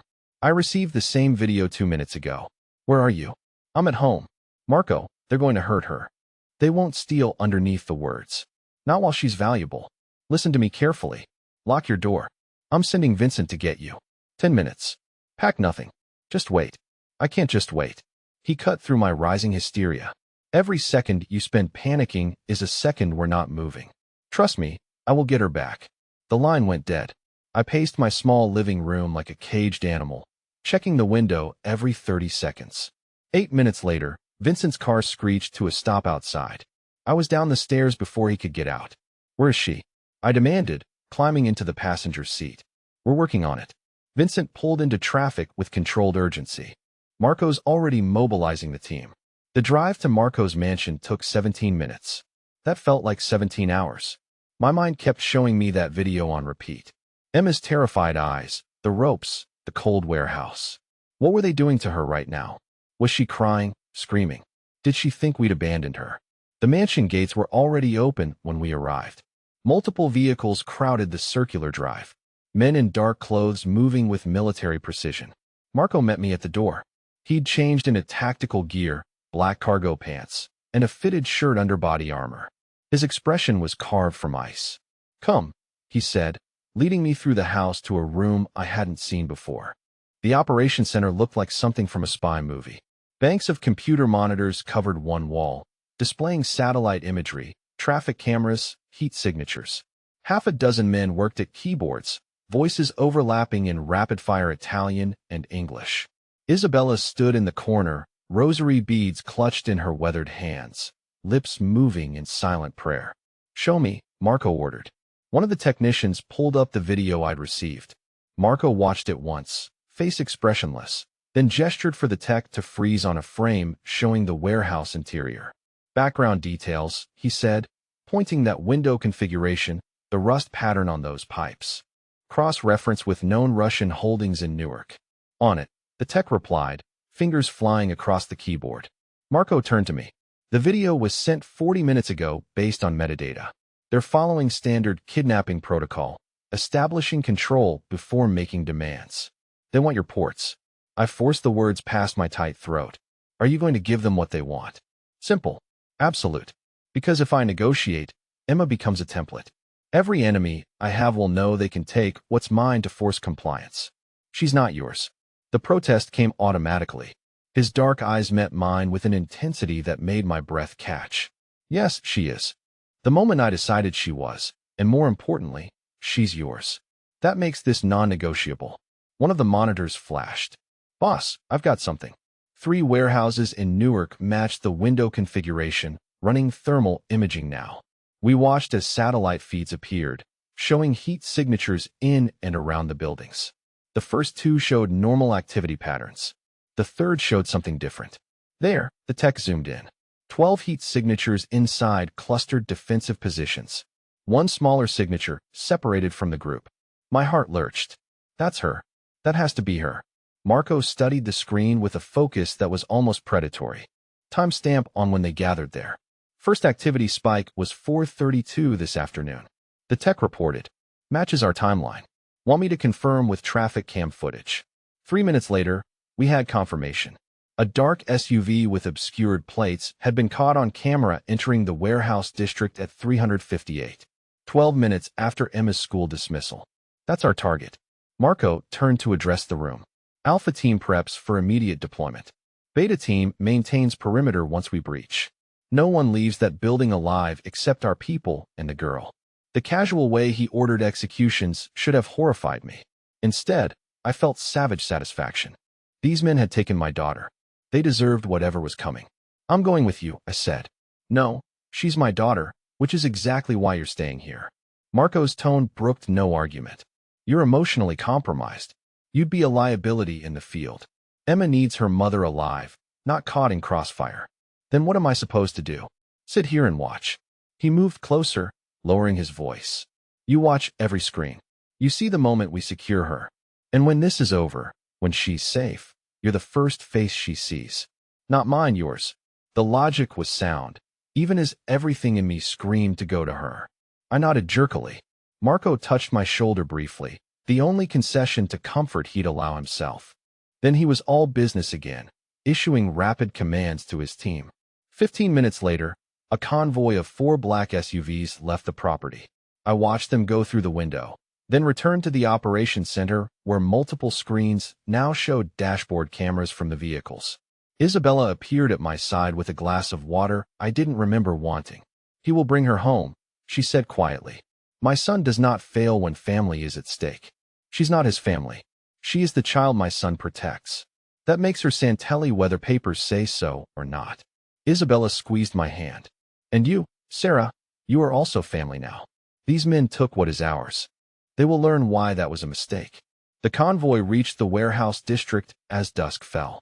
Through night vision cameras, I watched Marco's team stack up at multiple entry points. His voice came through the speakers, calm and controlled. Thermal shows no change in positions. They're not expecting us yet. Alpha breaches in 60 seconds. All teams confirm ready. A chorus of affirmatives. My fingernails dug into my palms hard enough to break skin. 30 seconds. Weapons free on confirmed hostiles. Priority 1 is locating the child unharmed.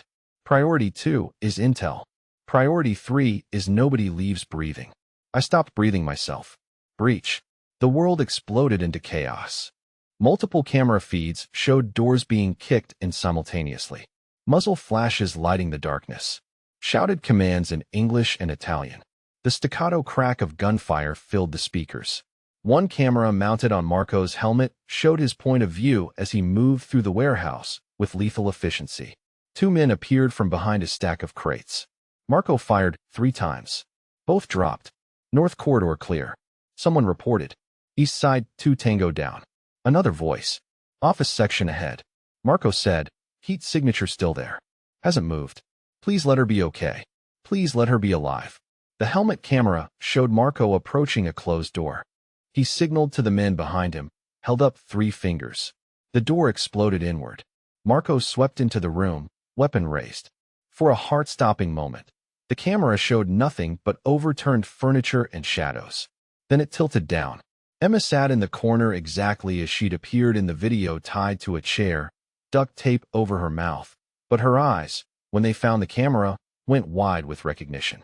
Target acquired, Marco said, his voice rougher than before. She's alive. She's okay. A sob tore from my throat before I could stop it. Isabella's arm went around my shoulders as my knees buckled. On screen, Marco holstered his weapon and crossed to Emma in 3 long strides. His hands, so deadly moments before, were gentle as he peeled the tape from her mouth. Emma, he said softly. It's me. You're safe now. She stared at him for 1 long second, like she couldn't believe he was real. Then she threw herself forward, chair and all, trying to reach him. Marco caught her, wrapping his arms around chair and child together. One of his men moved in with a knife, cutting the ropes. The moment she was free, Emma wrapped her arms around Marco's neck and buried her face against his tactical vest. I knew you'd come, she sobbed. I told them you'd come. They said nobody was coming, but I knew I'm here. Marco's voice cracked in a way I'd never heard. I've got you, Piccolola. Nobody's going to hurt you ever again. He stood with her, clinging to him. This violent man holding my terrified daughter with infinite care. Alpha team target secured, he reported. Moving to extract. The journey out of the warehouse was faster than the entry. Marco never put Emma down, just carried her through corridors of fallen men, shielding her face so she wouldn't see the bodies. Emma's voice came through the audio. Where's my mama? She's waiting for you. Marco promised. She's safe. We're going to her right now. The convoy pulled back through Newark with escort vehicles clearing their path. 45 minutes from breach to arrival at the mansion. 45 minutes during which I paced the foyer like a mad woman, unable to sit, unable to do anything but wait. Headlights swept across the windows. Car doors opened. I was already running down the front steps when Marco emerged from the lead vehicle. Emma still in his arms. Mama, she screamed, reaching for me. I grabbed her from Marco and crushed her against my chest, feeling her small body shake with sobs, breathing in the smell of her hair and sweat and fear. But alive. She was alive. I'm here, baby. I whispered fiercely. I've got you. You're safe. Emma clung to me, fingers twisted in my shirt, her whole body trembling.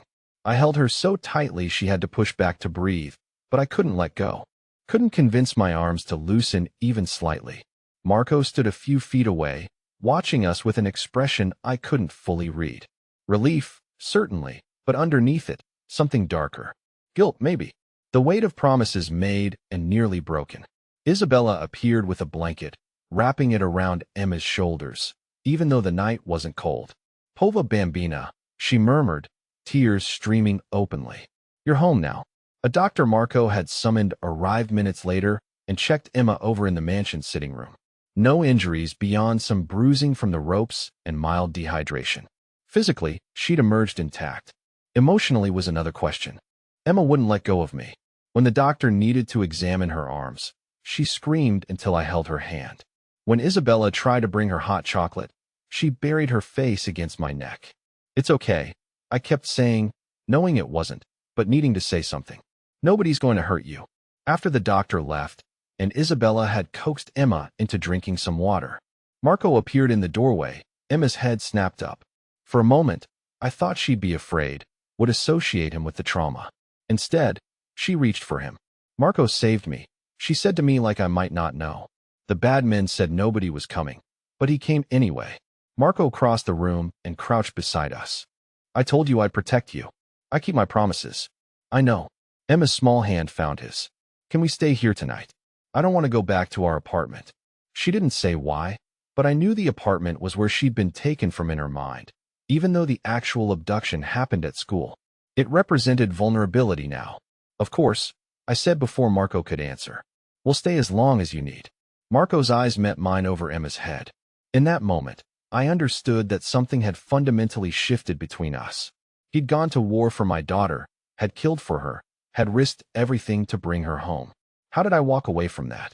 How did I maintain distance from a man who'd proven beyond doubt that he'd burned down the world to keep us safe? The answer was simple and terrifying. I couldn't. The guest room is prepared, Marco said quietly. Top of the stairs, second door on the right. Whatever you need. Ask Isabella or Vincent. Emma was already falling asleep against my shoulder, the adrenaline finally crashing. I carried her upstairs, Marco trailing behind us like a silent guardian. The guest room was beautiful and comfortable, but more importantly, it had a lock on the door and windows that opened onto nothing but a sheer wall. Safe, I laid Emma in the enormous bed and crawled in beside her. She immediately curled against me, one hand fisted in my shirt. Marco stood in the doorway, backlit by the hallway light, looking like he wanted to say something but couldn't find the words. Thank you, I finally said, for bringing her home, for everything. Don't thank me, his voice was rough. This happened because of me. Because I made you visible. Because they knew taking her would hurt me. You saved her after putting her in danger in the first place. He scrubbed a hand over his face. Exhaustion and guilt etched into every line. Sarah, I interrupted. Whatever you need to say, we'll deal with tomorrow. Tonight, she's home and safe. That's all that matters. He nodded slowly, then stepped back into the hallway. Lock the door. Vincent's posted outside. Nobody gets in without going through him first. After he left, I did lock the door. Then I held my daughter and listened to her breathe until exhaustion finally claimed me too. Tomorrow would bring questions, consequences, and decisions I wasn't ready to make. But tonight, Emma was alive in my arms. And I'd never forget the sight of Marco Santelli carrying her out of that warehouse, like she was the most precious thing in his world. Because I was starting to realize that to him she was, and so was I. Emma woke screaming at 2 o'clock in the morning. I'd been dozing fitfully beside her, hyper-aware of every sound, every shadow. The moment her cry pierced the darkness, I was awake, pulling her against me. "It's okay, baby. I'm here." She sobbed into my shoulder, small body shaking. "They're going to come back. They said they'd come back if Mr. Marco didn't do what they wanted. They're not coming back." I stroked her tangled hair, trying to sound confident. Marco made sure of that. But even as I said it, doubt crept in. Marco had rescued her. But he'd admitted one man escaped. Petrov himself, probably. The head of the snake still slithering free. Footsteps in the hallway made us both freeze. A gentle knock at the door. "Sarah." Marco's voice, quiet and careful. Emma heard crying. "Is everything all right?" Emma's head shot up. "Mr. Marco. Can he come in?" She looked at me with those big eyes that had seen too much. "I want to make sure he's okay too." I unlocked the door. Marco stood in the hallway, hair disheveled, wearing sweatpants and a t-shirt. Clearly he hadn't been sleeping either. "Mr. Marco." Emma scrambled out of bed and ran to him. He scooped her up without hesitation, settling into the chair by the window with her in his lap. "Are the bad men really gone?" she asked, her voice small. "All of them." Marco's voice was gentle but absolute. "I promise you, Piccolola. They can't hurt you anymore. But what if more come? Then I'll stop them too." His arms tightened around her. "That's my job. To keep you and your mama safe. Always." Emma studied his face with the seriousness that only children possess. "You're not just pretending to make me feel better. I never lie to you, do I?" She shook her head. "Then believe me when I tell you that you're safe." He kissed the top of her head. "Now, do you think you can sleep if I stay here for a while?" Emma nodded, already looking drowsy again. Marco carried her back to bed, tucked her in with surprising gentleness for such a large man. He settled into the chair by the window, clearly planning to keep watch. "You don't have to stay," I said quietly. "I want to." His eyes met mine across the darkened room. "I need to." I slipped back into bed beside Emma, but sleep eluded me. Instead, I found myself watching Marco in the chair, noting the way he positioned himself to see both the door and the windows, the alertness in his posture despite the late hour. This was a man who'd learned to sleep light, to wake ready for violence. A man whose world required constant vigilance.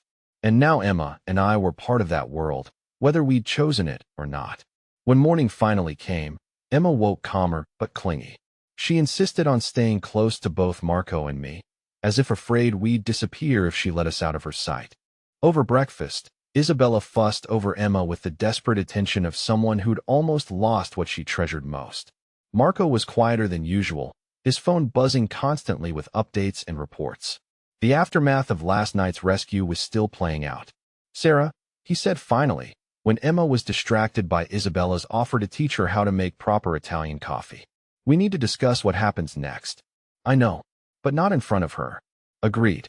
Vincent will take Emma to see the horses this afternoon. We'll talk then." The conversation, when it came, was everything I'd been dreading. We sat in Marco's study, the door closed, the weight of unspoken truths heavy between us. "They know where you live," he said without preamble. "They know Emma's school, her routines, your vulnerabilities. Last night was a rescue, not an ending." "What are you saying?" "I'm saying you can't go back to your old life. Any of it. The apartment isn't secure. The school isn't safe. Your independence, your anonymity, all of it is gone." He leaned forward, his expression serious. "Sarah, these people don't forget. They don't forgive. Emma is a loose end, and so are you." The words hit me like cold water. Everything I'd built, the life I'd fought to create for Emma and myself, it was all gone. Destroyed by association with a man whose protection had come at a price I hadn't understood when I'd accepted it. "What are our options?" "You don't have many." He pulled out a file, spread photos across the desk. Surveillance images of our apartment building, Emma's school, the route Vincent took to pick her up. They've been watching you for weeks, learning your patterns, waiting for the right moment. These aren't people who make idle threats. So what do you want us to do? Move in here. Permanently. Emma transfers to a private academy with better security. You work exclusively for me. Full protection, full integration into the family. It sounds like a very comfortable prison. Marco's jaw tightened. It's the only way I can guarantee your safety. The alternative is witness protection, new identities, starting over somewhere else with nothing. But Emma loves Isabella. This is the first stable home she's ever known. Taking her away from that, from all of you, would devastate her. Then don't. His voice was quiet. Stay here. Let us protect you. Let Emma grow up knowing she's loved and safe. Let yourself have the security you've never had. The offer was tempting, terrifying, and completely logical. But it also meant surrendering the last vestiges of the independence I'd fought so hard to maintain. What would it cost me to accept this protection? What would it cost Emma to grow up in this world? As if reading my thoughts, Marco continued. I won't lie to you about what this life involves. There's violence. There are moral compromises. There are rules and loyalties that govern everything. But there's also family, security, and the kind of protection that money can't buy. Emma would have opportunities, education, a future. You'd have work that matters, people who value you. Both of you would have people who die before letting harm come to you. I thought about Emma's laughter echoing through this house, about Isabella's joy in having family again, about the safety I felt within these walls. Then I thought about the warehouse, about my daughter tied to a chair, about the violence that had been necessary to bring her home. This world had both saved and endangered her. The question was whether the protection was worth the price. Okay, I said finally. We'll stay. For how long? However long it takes. Or however long you want us. Marco's expression shifted, something warm and relieved flickering in his dark eyes. I want you to stay forever. The words hung between us, loaded with implication. This wasn't just about safety anymore. It was about something deeper, more complicated. Something that had been building since that first night in the cafe when a stranger had bought my daughter hot chocolate and changed our lives forever. Forever is a long time, I said carefully. I know, but I've never been more certain about anything. His voice was quiet, intense. Sarah, you and Emma have become my family. Not just people I protect, but people I can't imagine living without. I love that little girl like she was my own daughter. And I love you. The confession shouldn't have surprised me. The signs had been there for months, in the way he looked at us, the way he'd moved heaven and earth to keep us safe. But hearing it spoken aloud made it real in a way that changed everything. Marco, I'm grateful for everything you've done. But gratitude isn't love. I'm not asking for gratitude. His voice was steady. I'm asking for a chance. A real chance. Not just circumstances forcing us together. I'm asking you to consider that maybe this happened for a reason. That maybe we were meant to find each other. I looked at him, really looked at him. Not the dangerous man who ordered executions and commanded loyalty through fear, but the man who'd gently helped Emma with her jacket, who'd sat up all night to make sure she felt safe, who'd killed to protect her and held her like she was precious beyond measure. Maybe circumstances had brought us together, but what I felt for him had grown beyond mere gratitude or expedience. I'd fallen in love with Marco Santelli somewhere between that first night and this moment. Fallen in love despite the danger, despite the moral complexities, despite everything that should have sent me running. Yes, I said quietly. I'll give us a chance. The smile that spread across his face was radiant, transforming him completely. Before I could say anything else, he was around the desk and pulling me into his arms, kissing me with a passion and tenderness that left no doubt about his feelings. When we finally broke apart, both breathing hard, he rested his forehead against mine. I love you, he said. Both of you. And I'll spend the rest of my life making sure you never regret trusting me with your hearts. Outside the study windows, I could see Emma and Isabella walking through the garden, their heads bent together over something that had captured Emma's attention. My daughter looked happy, secure, loved. For the first time in her life, she looked like she belonged somewhere. Maybe this wasn't the life I'd planned, but it was the life we'd found. And looking at the man holding me, thinking about the family we were building from impossible circumstances, I realized it might just be the life we were meant to have. The following weeks settled into a routine that began to feel natural. Emma thrived in her new environment, growing more confident and articulate daily under Isabella's guidance. The private tutors Marco had arranged challenged her intellectually in ways that amazed me.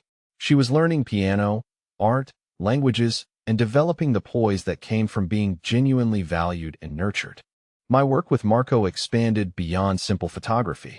He trusted me with documenting sensitive meetings, capturing the kind of images that told stories without revealing secrets. I learned to read the subtle dynamics of power, to understand what could be preserved and what must remain hidden. It was challenging work that used skills I'd never known I possessed. Marco himself was different with us than I'd expected. Away from his business, he was gentle, patient, almost normal. He helped Emma with homework, played elaborate games that involved the entire grounds of the estate, and treated her with the kind of consistent affection that helped heal the trauma of the kidnapping. With me, he was careful but warm, respectful of the fact that this relationship was new and complicated, but clear about his feelings. He courted me the way men used to court women, with attention and consideration and gestures that showed he understood the magnitude of what I was risking by staying. 3 months into our new arrangement, the first real test came. Marco had to travel for business, meetings that required his personal attention and couldn't be handled remotely. The security remained in place, but his absence made me realize how much I'd come to depend on his presence for my sense of safety. Emma asked about him every day, when he was coming home, whether he was safe, whether the bad men might try to hurt him like they'd hurt her. I found myself asking the same questions, lying awake at night wondering what dangers he faced and whether he'd come back to us. When he returned after 5 days, Emma launched herself at him with such force that he staggered backward, laughing. I found myself doing essentially the same thing, albeit with more dignity. The relief I felt seeing him walk through the door safe and unharmed told me everything I needed to know about how deeply I'd fallen into this life, this love. That night, after Emma was asleep, Marco and I sat on the terrace overlooking the garden. The air was warm, cicadas humming in the distance, the kind of peaceful evening that felt stolen from time. I was worried about you, I admitted. Every day you were gone.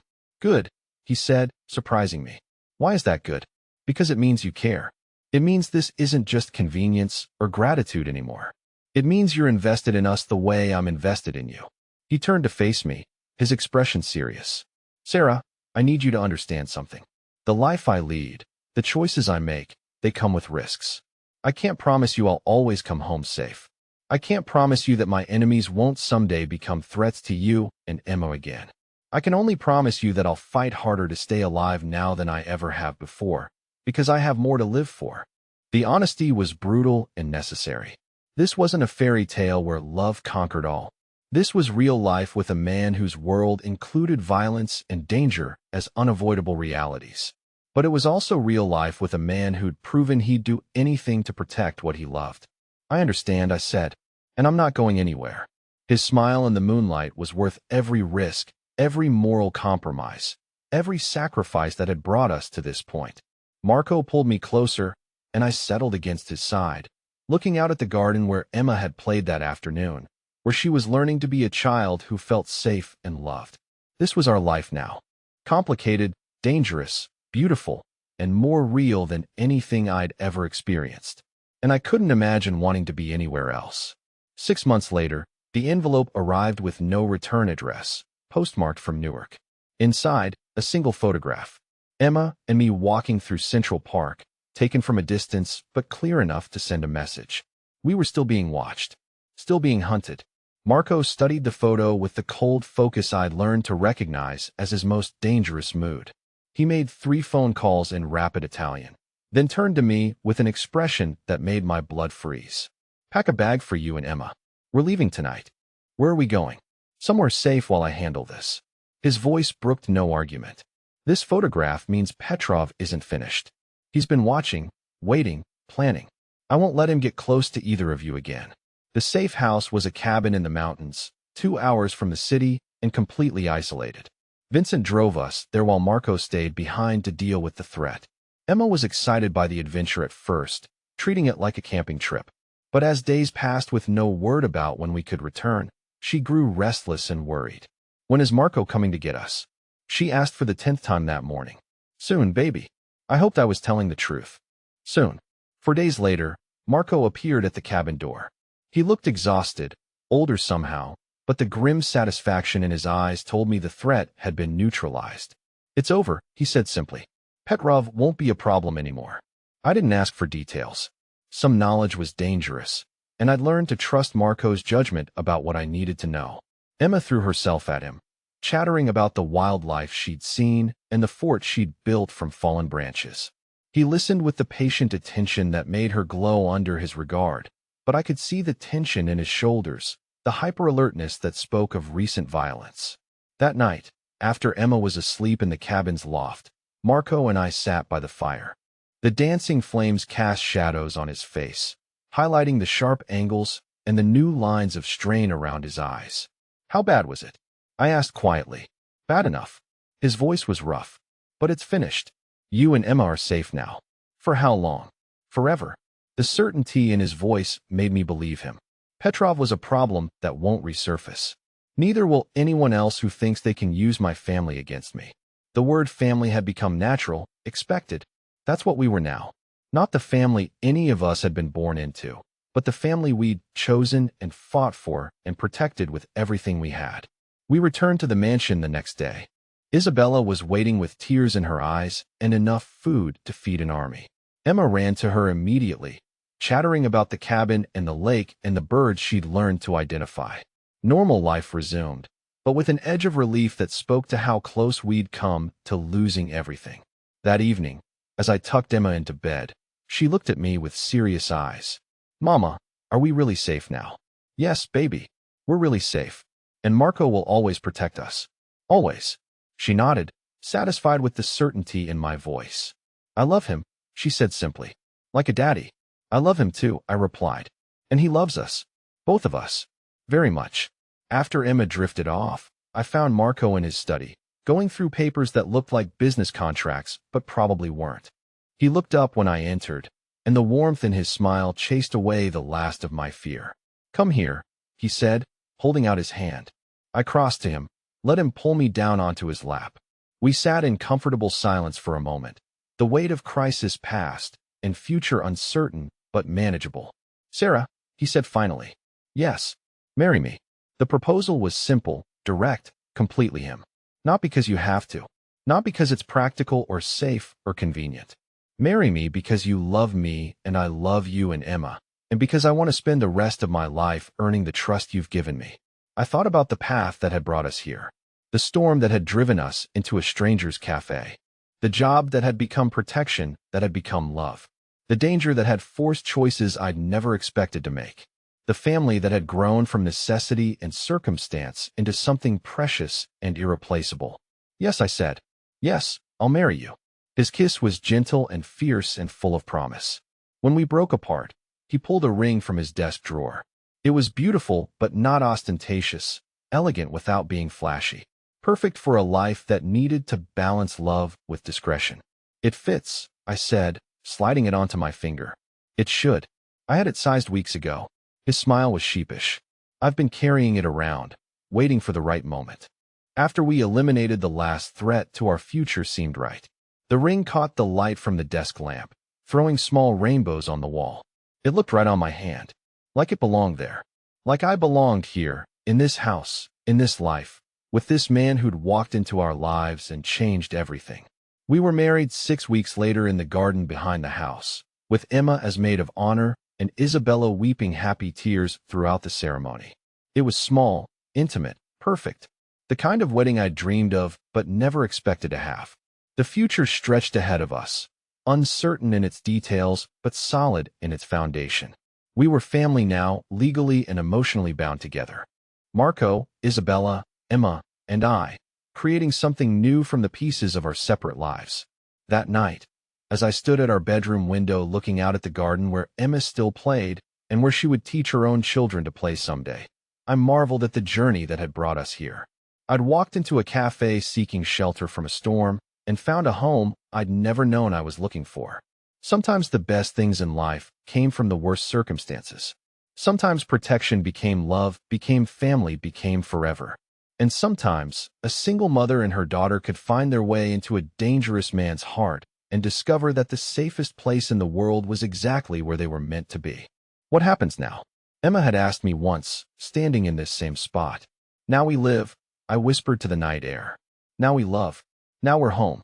The garden was bathed in moonlight, peaceful and secure.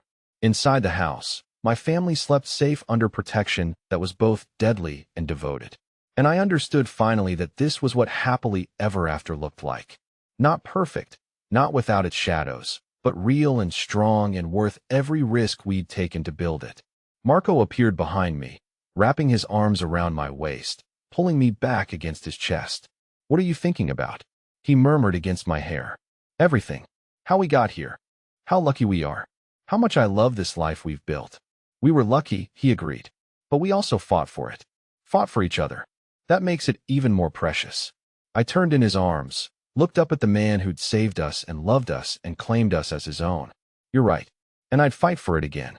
For you. For Emma. For all of this. Good, he said, kissing me softly. Because this is just the beginning.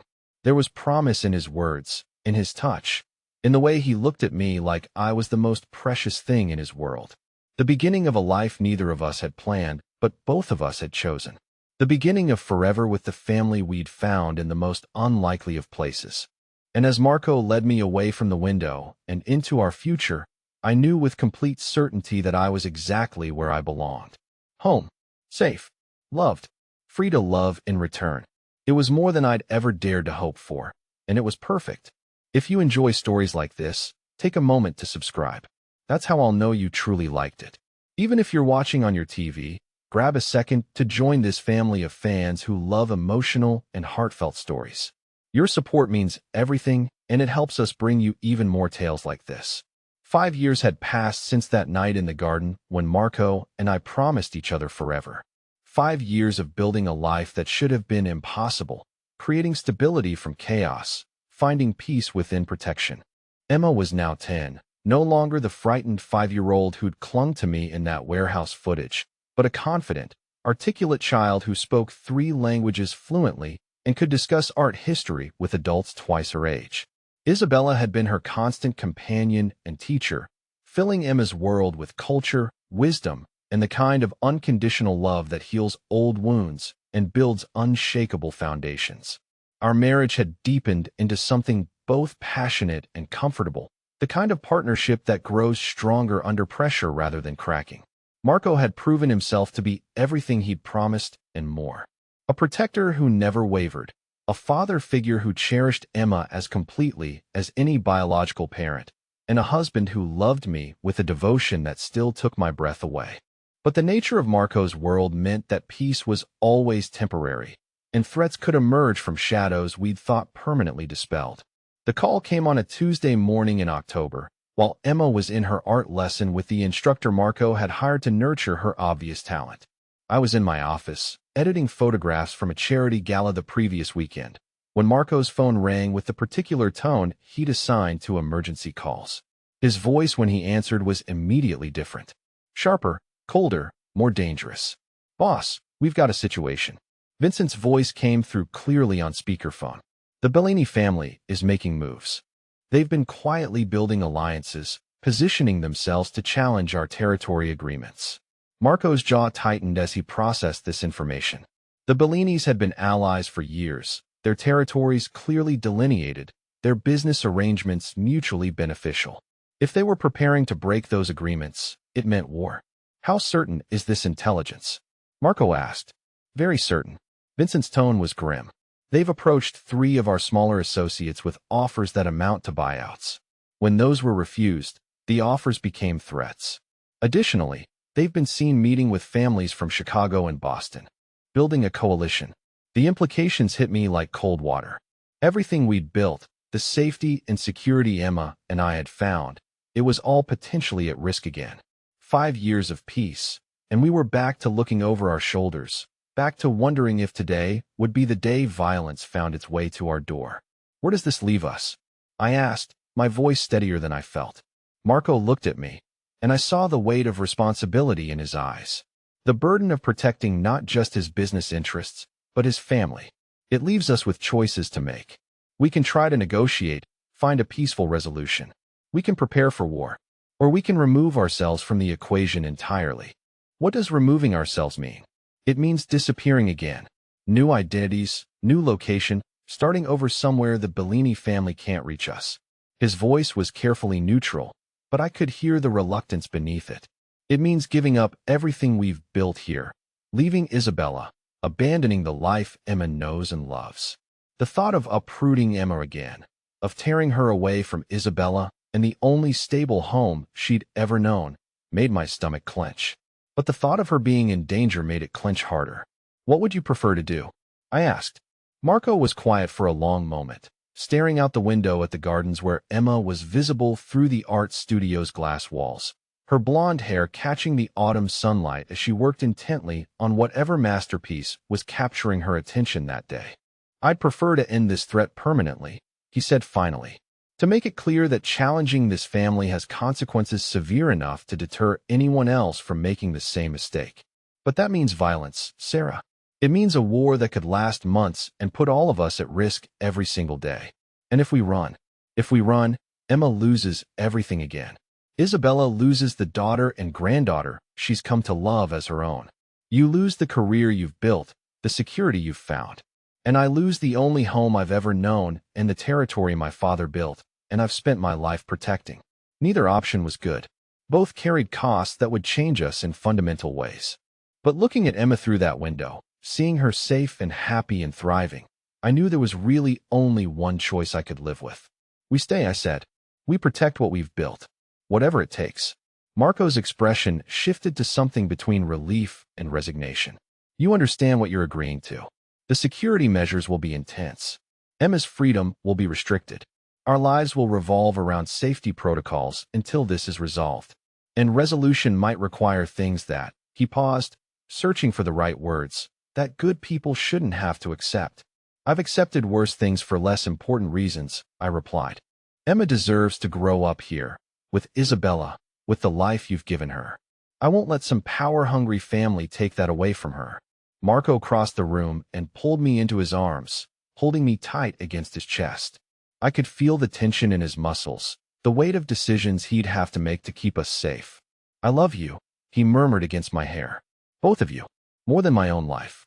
I'll end this threat, whatever it takes. I promise you that. I know you will, I said, meaning it completely. I've seen what you're capable of when you're protecting your family. The next few weeks transformed our peaceful existence into something resembling a military operation. Security doubled, then tripled. Emma's movements were restricted to the house and grounds, her tutors coming to her rather than the reverse. Meals were prepared by staff who'd been with the family for years, every ingredient checked and verified. Cars were inspected before every trip. Routes were varied and unpredictable. Emma, to her credit, accepted the changes with the resilience she'd developed over the years. She'd lived through worse restrictions during her early childhood with Derek, and she trusted Marco completely. When she asked about the increased security, we told her there were some business disputes that required extra precautions. She nodded solemnly and went back to her books and art supplies, secure in the knowledge that Marco would handle whatever needed handling. Isabella was less accepting of the constraints, chafing at the inability to take Emma on their usual cultural excursions. But she'd lived through family wars before and understood the necessity. She channeled her frustration into intensifying Emma's education, turning the mansion into a comprehensive learning environment that rivals any private school. I found myself photographing different kinds of events, strategy meetings instead of social gatherings, security briefings instead of birthday parties. The faces around Marco's table were harder now, more focused, carrying the weight of impending conflict. I captured these moments not for posterity but for intelligence, creating records that might prove vital if negotiations failed and violence became inevitable. 3 weeks into the heightened security, the first direct move came. Not against us, but against one of Marco's key allies. The Romano family's warehouse operation was hit during the night. Millions of dollars in legitimate merchandise destroyed in a fire that investigators would eventually rule accidental, but everyone knew was anything but. The message was clear. The Bellinis weren't just planning to challenge Marco's territory. They were systematically weakening his support network first. Marco's response was swift and surgical. 2 days after the warehouse fire, the Bellini family's primary money laundering operation, a chain of high-end restaurants, failed a surprise health inspection that revealed violations serious enough to shut them down indefinitely. The financial impact was immediate and devastating. But rather than deterring further aggression, Marco's retaliation seemed to escalate the situation. The Bellinis' next move targeted something more personal. I was reviewing contact sheets from a recent family dinner when Vincent burst into my office without his usual courtesy of knocking. "Mrs. Santelli, we need to find Emma. Now." My blood turned to ice. "Where is she?" "She was in the garden with Isabella 20 minutes ago. Now they're both missing." The camera bag fell from my hands as I ran for the door, Vincent beside me, both of us racing through the house toward the garden. The ground seemed enormous suddenly. Too many places to hide. Too many vulnerabilities we hadn't considered. We found them in the rose garden, Isabella sitting on a stone bench while Emma practiced the photography techniques I'd been teaching her, using the small camera Marco had given her for her birthday. They were safe, laughing at something Emma had captured through her viewfinder, completely unaware of the panic their absence had caused. "There you are," Isabella said, looking up as we approached. "Emma wanted to surprise you with pictures of the roses in this light. Is everything all right? You both look pale." "False alarm," Vincent said, but I could see the relief in his posture. "I'll inform the boss that everyone's accounted for." That evening, as Marco and I tucked Emma into bed, she looked at us with the perceptive eyes that missed very little despite her young age. "Are we in danger again?" she asked quietly. "Like before, with the bad men who took me." Marco sat on the edge of her bed, taking her small hand in both of his large ones. "There are some people who want to hurt our family because they're jealous of what we have. But you're safe here, Piccolola. I won't let anyone hurt you, or your mama, or Nana Isabella." Emma studied his face with the seriousness that had developed in children who'd seen too much too young. "Will you have to fight them?" "Maybe," Marco said honestly. "But if I do, it's only to protect you. That's what families do. We protect each other." "I know," Emma said. "And when I'm bigger, I'll help protect our family too." The innocence of the statement, coupled with the steel determination in her voice, broke my heart and made me proud simultaneously. This child who'd been terrorized and traumatized was talking about defending the people she loved. She was growing up strong, but she was also growing up in a world where strength was measured in the willingness to use violence. After Emma fell asleep, Marco and I retreated to our bedroom. The strain of the past weeks was showing on both of us. He'd aged in the months since the Bellini threat had materialized, new lines around his eyes, a tension in his shoulders that even sleep didn't ease. "How much longer can this go on?" I asked, settling beside him on the bed. "Not much longer," he replied. "Intelligence suggests they're planning something major for this weekend. A coordinated strike designed to cripple multiple aspects of our operation simultaneously." And our response? Decisive. Marco's voice carried the cold certainty I'd learned to associate with his most dangerous moods. "The Bellinis have made the mistake of threatening my family directly. That changes the nature of this conflict entirely. What do you need from me?" "I need you to trust me," he said, turning to face me. "What happens in the next few days, some of the choices I'll have to make, they might seem extreme. But everything I do will be focused on ending this threat permanently so that Emma can grow up safe and you can live without fear. I've trusted you with our lives this long," I said. "I'm not going to stop now." Marco kissed me then, fierce and desperate, and full of the kind of love that was willing to burn down the world to protect what mattered most. When we broke apart, I saw in his eyes the resolution of a man who'd made peace with whatever sins he'd have to commit to keep his family safe. The next morning brought news that changed everything. Isabella collapsed during Emma's breakfast lesson on proper table settings. Not a heart attack, the doctors assured us, but exhaustion and stress manifesting in physical symptoms that required immediate attention. As I sat in the hospital waiting room while doctors examined the woman who'd become Emma's grandmother and my mother-in-law, I realized that this conflict was costing us more than security and peace of mind. It was literally killing the people we loved. Emma held my hand in the uncomfortable plastic chair, her small face pale with worry. "Is Nana Isabella going to be okay?" she asked for the 10th time. "The doctors think so," I assured her. "But she needs rest. This has been a difficult time for all of us." When Marco returned from speaking with the medical team, his expression was grim but relieved. She's stable. They want to keep her overnight for observation, but there's no permanent damage. Stress-related exhaustion, just as we thought. Can we see her? Emma asked hopefully. For a few minutes, Marco said. But she needs to sleep mostly. Isabella looked fragile against the white hospital linens, older than her years, worn down by weeks of anxiety about her family's safety. But when she saw Emma, her face lit up with the warm smile that had become as familiar as sunlight. "My little artist," she said, opening her arms for a careful hug. "I'm sorry I scared you." "It's okay," Emma said solemnly. "But you have to get better. We need you." "I'm not going anywhere," Isabella promised. "This family needs its Nana." After we left the hospital, Marco was quieter than usual during the drive home.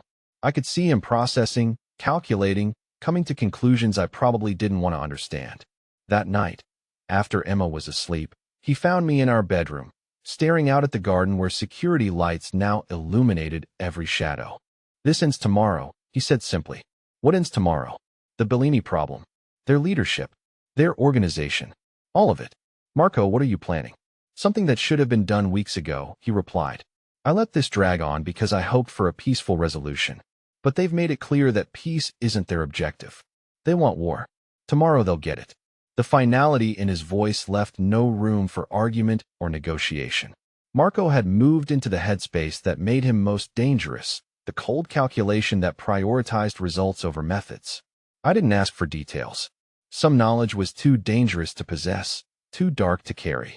Instead, I wrapped my arms around him and held on tight, offering what comfort I could to a man who was about to do terrible things for the best possible reasons. "I love you," I whispered against his chest. "Whatever you have to do, I love you. We love you." "That's all I need to hear," he replied. "That's all that matters." The next day passed with artificial normalcy. Emma had her lessons, practiced piano, worked on a painting she'd been developing for weeks. Isabella called from the hospital to check on everyone and was pronounced well enough to come home the following day. I edited photos and managed correspondence, trying to ignore the empty spaces where Marco's security team should have been. They'd left before dawn, all of them, including Vincent. Only Rodriguez remained, positioned discreetly but visibly, ensuring that Emma and I felt protected even while the majority of Marco's resources were deployed elsewhere. Emma noticed the absence but didn't comment directly. She was intuitive enough to understand that something significant was happening, patient enough to wait for explanations that might never come. I found myself watching the clock obsessively, wondering where Marco was, what he was doing, whether he was safe. The not knowing was almost worse than the danger itself. The call came at 3:47 p.m., nearly 12 hours after Marco had left. Vincent's voice was tired but satisfied. "It's done, Mrs. Santelli. All of it. The boss is en route home." Relief flooded through me so intensely that I had to sit down. "How bad?" I asked, not really wanting to know the answer. "Bad enough that there won't be any more problems from that particular source," Vincent replied diplomatically. "But everyone who matters came home safe." I understood. The Bellini leadership was gone, their organization dismantled, their threat neutralized permanently. The methods had probably been violent and decisive and completely effective. Marco was coming home to us, and we would be safe. Emma looked up from her painting when I entered the art studio. "Is Mr. Marco coming home soon?" she asked. "Very soon, baby. And when he gets here, everything will be back to normal." "Good," she said, returning to her work. "I miss normal." Marco arrived home as the sun was setting, looking exhausted but victorious. Emma ran to him immediately, launching herself into his arms with the enthusiasm of a child who'd been worried despite not fully understanding why. "Did you win?" she asked simply. "We won," he confirmed, holding her tight. "The bad people who wanted to hurt our family can't hurt anyone anymore." "Good," Emma said with satisfaction. "Now can we go get Nana Isabella from the hospital? I made her a painting, and I want to give it to her." "Of course, Piccolola. We'll go get her right now." That evening, as our family gathered around the dinner table for the first time in weeks without the specter of immediate danger hanging over us, I marveled at how quickly we could return to normal. Emma chattered about her day. Isabella admired the painting Emma had created for her. Marco listened with the kind of attention that made each of us feel treasured. Looking at them, At this family we'd built from impossible circumstances, I understood something fundamental about love and protection. Sometimes protecting the people you love required doing things that good people shouldn't have to do. Sometimes keeping innocence safe meant sacrificing your own. Sometimes the only way to preserve peace was through decisive violence. Marco had made those choices, carried those burdens, so that Emma could paint pictures and play piano and grow up believing the world was fundamentally safe. So that Isabella could recover from her hospital stay without fearing for her family's future. So that I could take photographs and build a career and sleep soundly knowing that the people I loved were protected. After dinner, as we tucked Emma into bed, she looked at Marco with the trust that had never wavered despite everything she'd witnessed and endured. "Thank you for protecting us," she said seriously. "I love you, Daddy." It was the first time she'd called him that, though he'd been her father in every way that mattered for years. The word hung in the air between them, precious and perfect and long overdue. "I love you too, little one," Marco replied, his voice rough with emotion. "Always and forever." Later, as Marco and I stood together looking out at the garden where Emma would play again tomorrow without guards shadowing her every move, I felt the deep satisfaction that came from surviving another test, another threat, another challenge to the life we'd chosen. "We're really safe now," I said. "It's really over." "This particular threat is over," Marco corrected gently. "But there will always be others. That's the nature of this world, Sarah. There will always be people who want what we have, who see our happiness as something to be destroyed or stolen. And we'll handle them too," I said with more confidence than I'd felt 5 years ago, or even 5 weeks ago. "Whatever comes, we'll face it together." Marco turned from the window to look at me, and the love in his eyes was so complete, so absolute, that it took my breath away. "Yes," he said. "Together. Always together." The future stretched ahead of us, uncertain in its details, but solid in its foundation. We were family, bound by love and choice and the shared understanding that some things were worth fighting for, worth killing for, worth dying for. Emma would grow up strong and loved and protected. Isabella would spoil her granddaughter and teach her about art and culture and the importance of family loyalty. Marco would continue to build and protect the empire that kept us all safe. And I would document it all, preserving the moments of joy and love that made all the darkness worthwhile. This was our life, complicated and dangerous and more beautiful than anything I'd ever imagined possible. We'd found our way home through storms and violence and impossible choices, and we'd emerged stronger, more united, more deeply committed to each other than ever before. Standing in that garden, with my family safe inside the house behind me and the man I loved beside me, I knew with absolute certainty that I was exactly where I belonged. Where Emma belonged. Where all of us belonged. Home. Safe. Together. Forever. 2 years later, Emma's 13th birthday party was a celebration that perfectly captured the life we'd built together. The garden was transformed with flowers and lights, the house filled with the laughter of carefully vetted friends from Emma's exclusive school, their parents representing the kinds of families who understood discretion and the value of keeping certain things private. Emma had grown into a poised, confident young woman who spoke 4 languages fluently, played piano like a professional, and had inherited both my eye for photography and Marco's natural authority.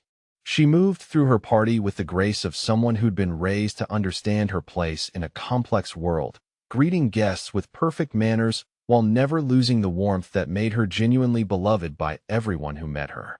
Isabella, now in her 80s but still sharp as a blade, held court in the sunroom, surrounded by the wives of Marco's associates and allies. She'd become the unofficial matriarch of our extended family, the woman whose approval meant everything and whose wisdom guided decisions both large and small. Marco worked the crowd with the easy confidence of someone completely comfortable in his power, discussing business and politics and cultural matters with equal facility. But his attention never strayed far from Emma, and I caught him watching her with the kind of pride that comes from seeing your child not just survive, but thrive beyond your wildest expectations. I moved through the party with my camera, capturing moments that would become family treasures. Emma blowing out her candles while surrounded by people who genuinely cared about her. Isabella laughing at something one of the younger guests had said. Marco deep in conversation with Vincent, who'd become like a brother over the years, family in all but blood. As the evening wound down and the last guests departed, our core family gathered in the living room. Emma curled up between Marco and me on the sofa, while Isabella settled into her favorite chair, tired but happy. "Best birthday ever," Emma announced with the satisfaction of someone who'd been thoroughly celebrated. "Thank you all for making it perfect." "You're very welcome, cara mia," Isabella said warmly. 13 is an important age. The beginning of becoming who you're meant to be. Emma considered this seriously. "I think I know who I want to be. I want to be like Mama, taking pictures that tell stories. And like Papa, protecting the people I love. And like Nana, making sure our family stays together and happy." The simplicity and clarity of her vision made my heart swell with pride and love. This child who'd been through so much trauma, who'd been shaped by a world that required both strength and compassion, had emerged with a sense of purpose that honored all of us while remaining uniquely her own. "Those are excellent goals," Marco said, pulling her closer. "And you have your whole life to achieve them." "Speaking of which," Emma said with the kind of casual tone that usually preceded important announcements, "I've been thinking about what I want to study in high school. And I've decided I want to learn more about the family business." Marco and I exchanged glances over her head. Emma had always been aware of the general nature of Marco's work, but she'd been shielded from the specifics, protected from the darker realities that made our comfortable life possible. "What exactly do you mean by that?" Marco asked carefully. "I mean, I want to understand how our family's wealth and influence actually work." Emma's voice was matter-of-fact, displaying the kind of intelligence that had been evident since childhood. "I'm not a little girl anymore, Papa. I know our life is different from other people's lives. I know you do things to protect us that other fathers don't have to do. I want to understand all of it, so I can make informed decisions about my own future." The maturity in her voice, the thoughtful consideration she'd clearly given to this request, told me that our little girl was indeed becoming a young woman. One who'd inherited not just our love and protection, but our intelligence and our understanding of how the world really worked. "That's a conversation for when you're older," Marco said, but not dismissively. "When you're ready to understand the full implications of what that knowledge means." "I think I'm ready now," Emma replied. "Or at least ready to start learning. I've been protected from the truth my whole life, and I appreciate that.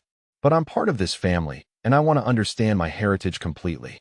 Isabella spoke up from her chair, her voice carrying the authority of age and experience. "The child has a point, Marco. She's old enough to begin understanding the complexities of the world she lives in. Perhaps it's time to start preparing her for the choices she'll eventually have to make."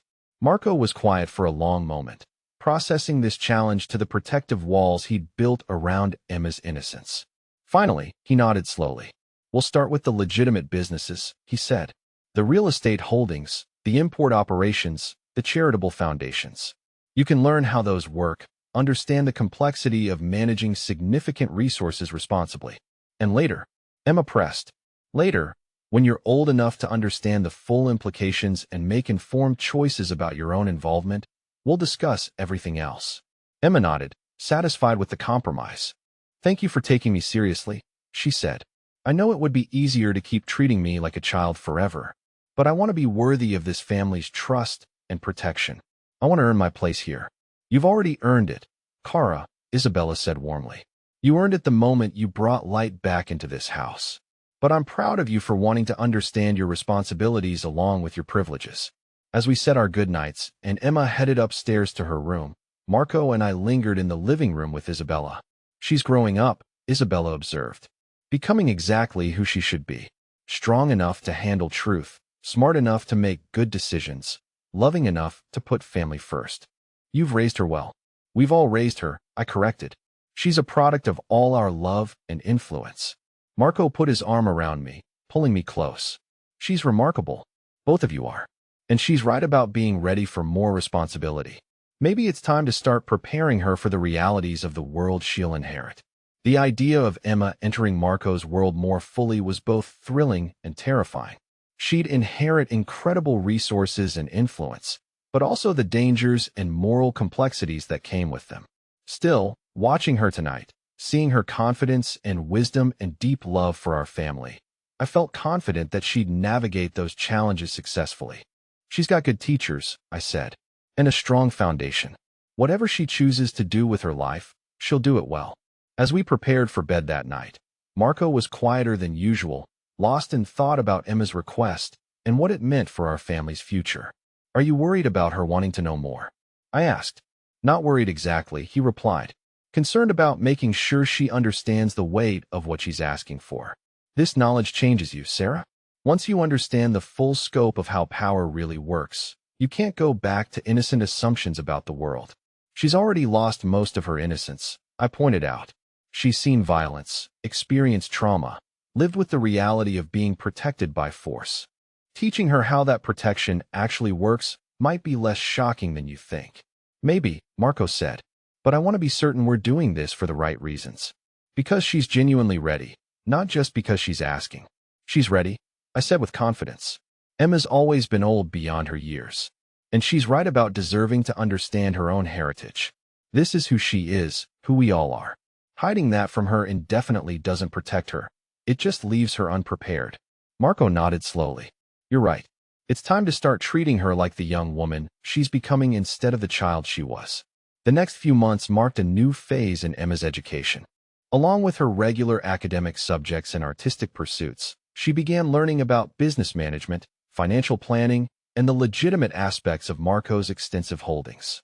She proved to be a natural student of strategy and resource allocation, displaying an intuitive understanding of how complex organizations functioned.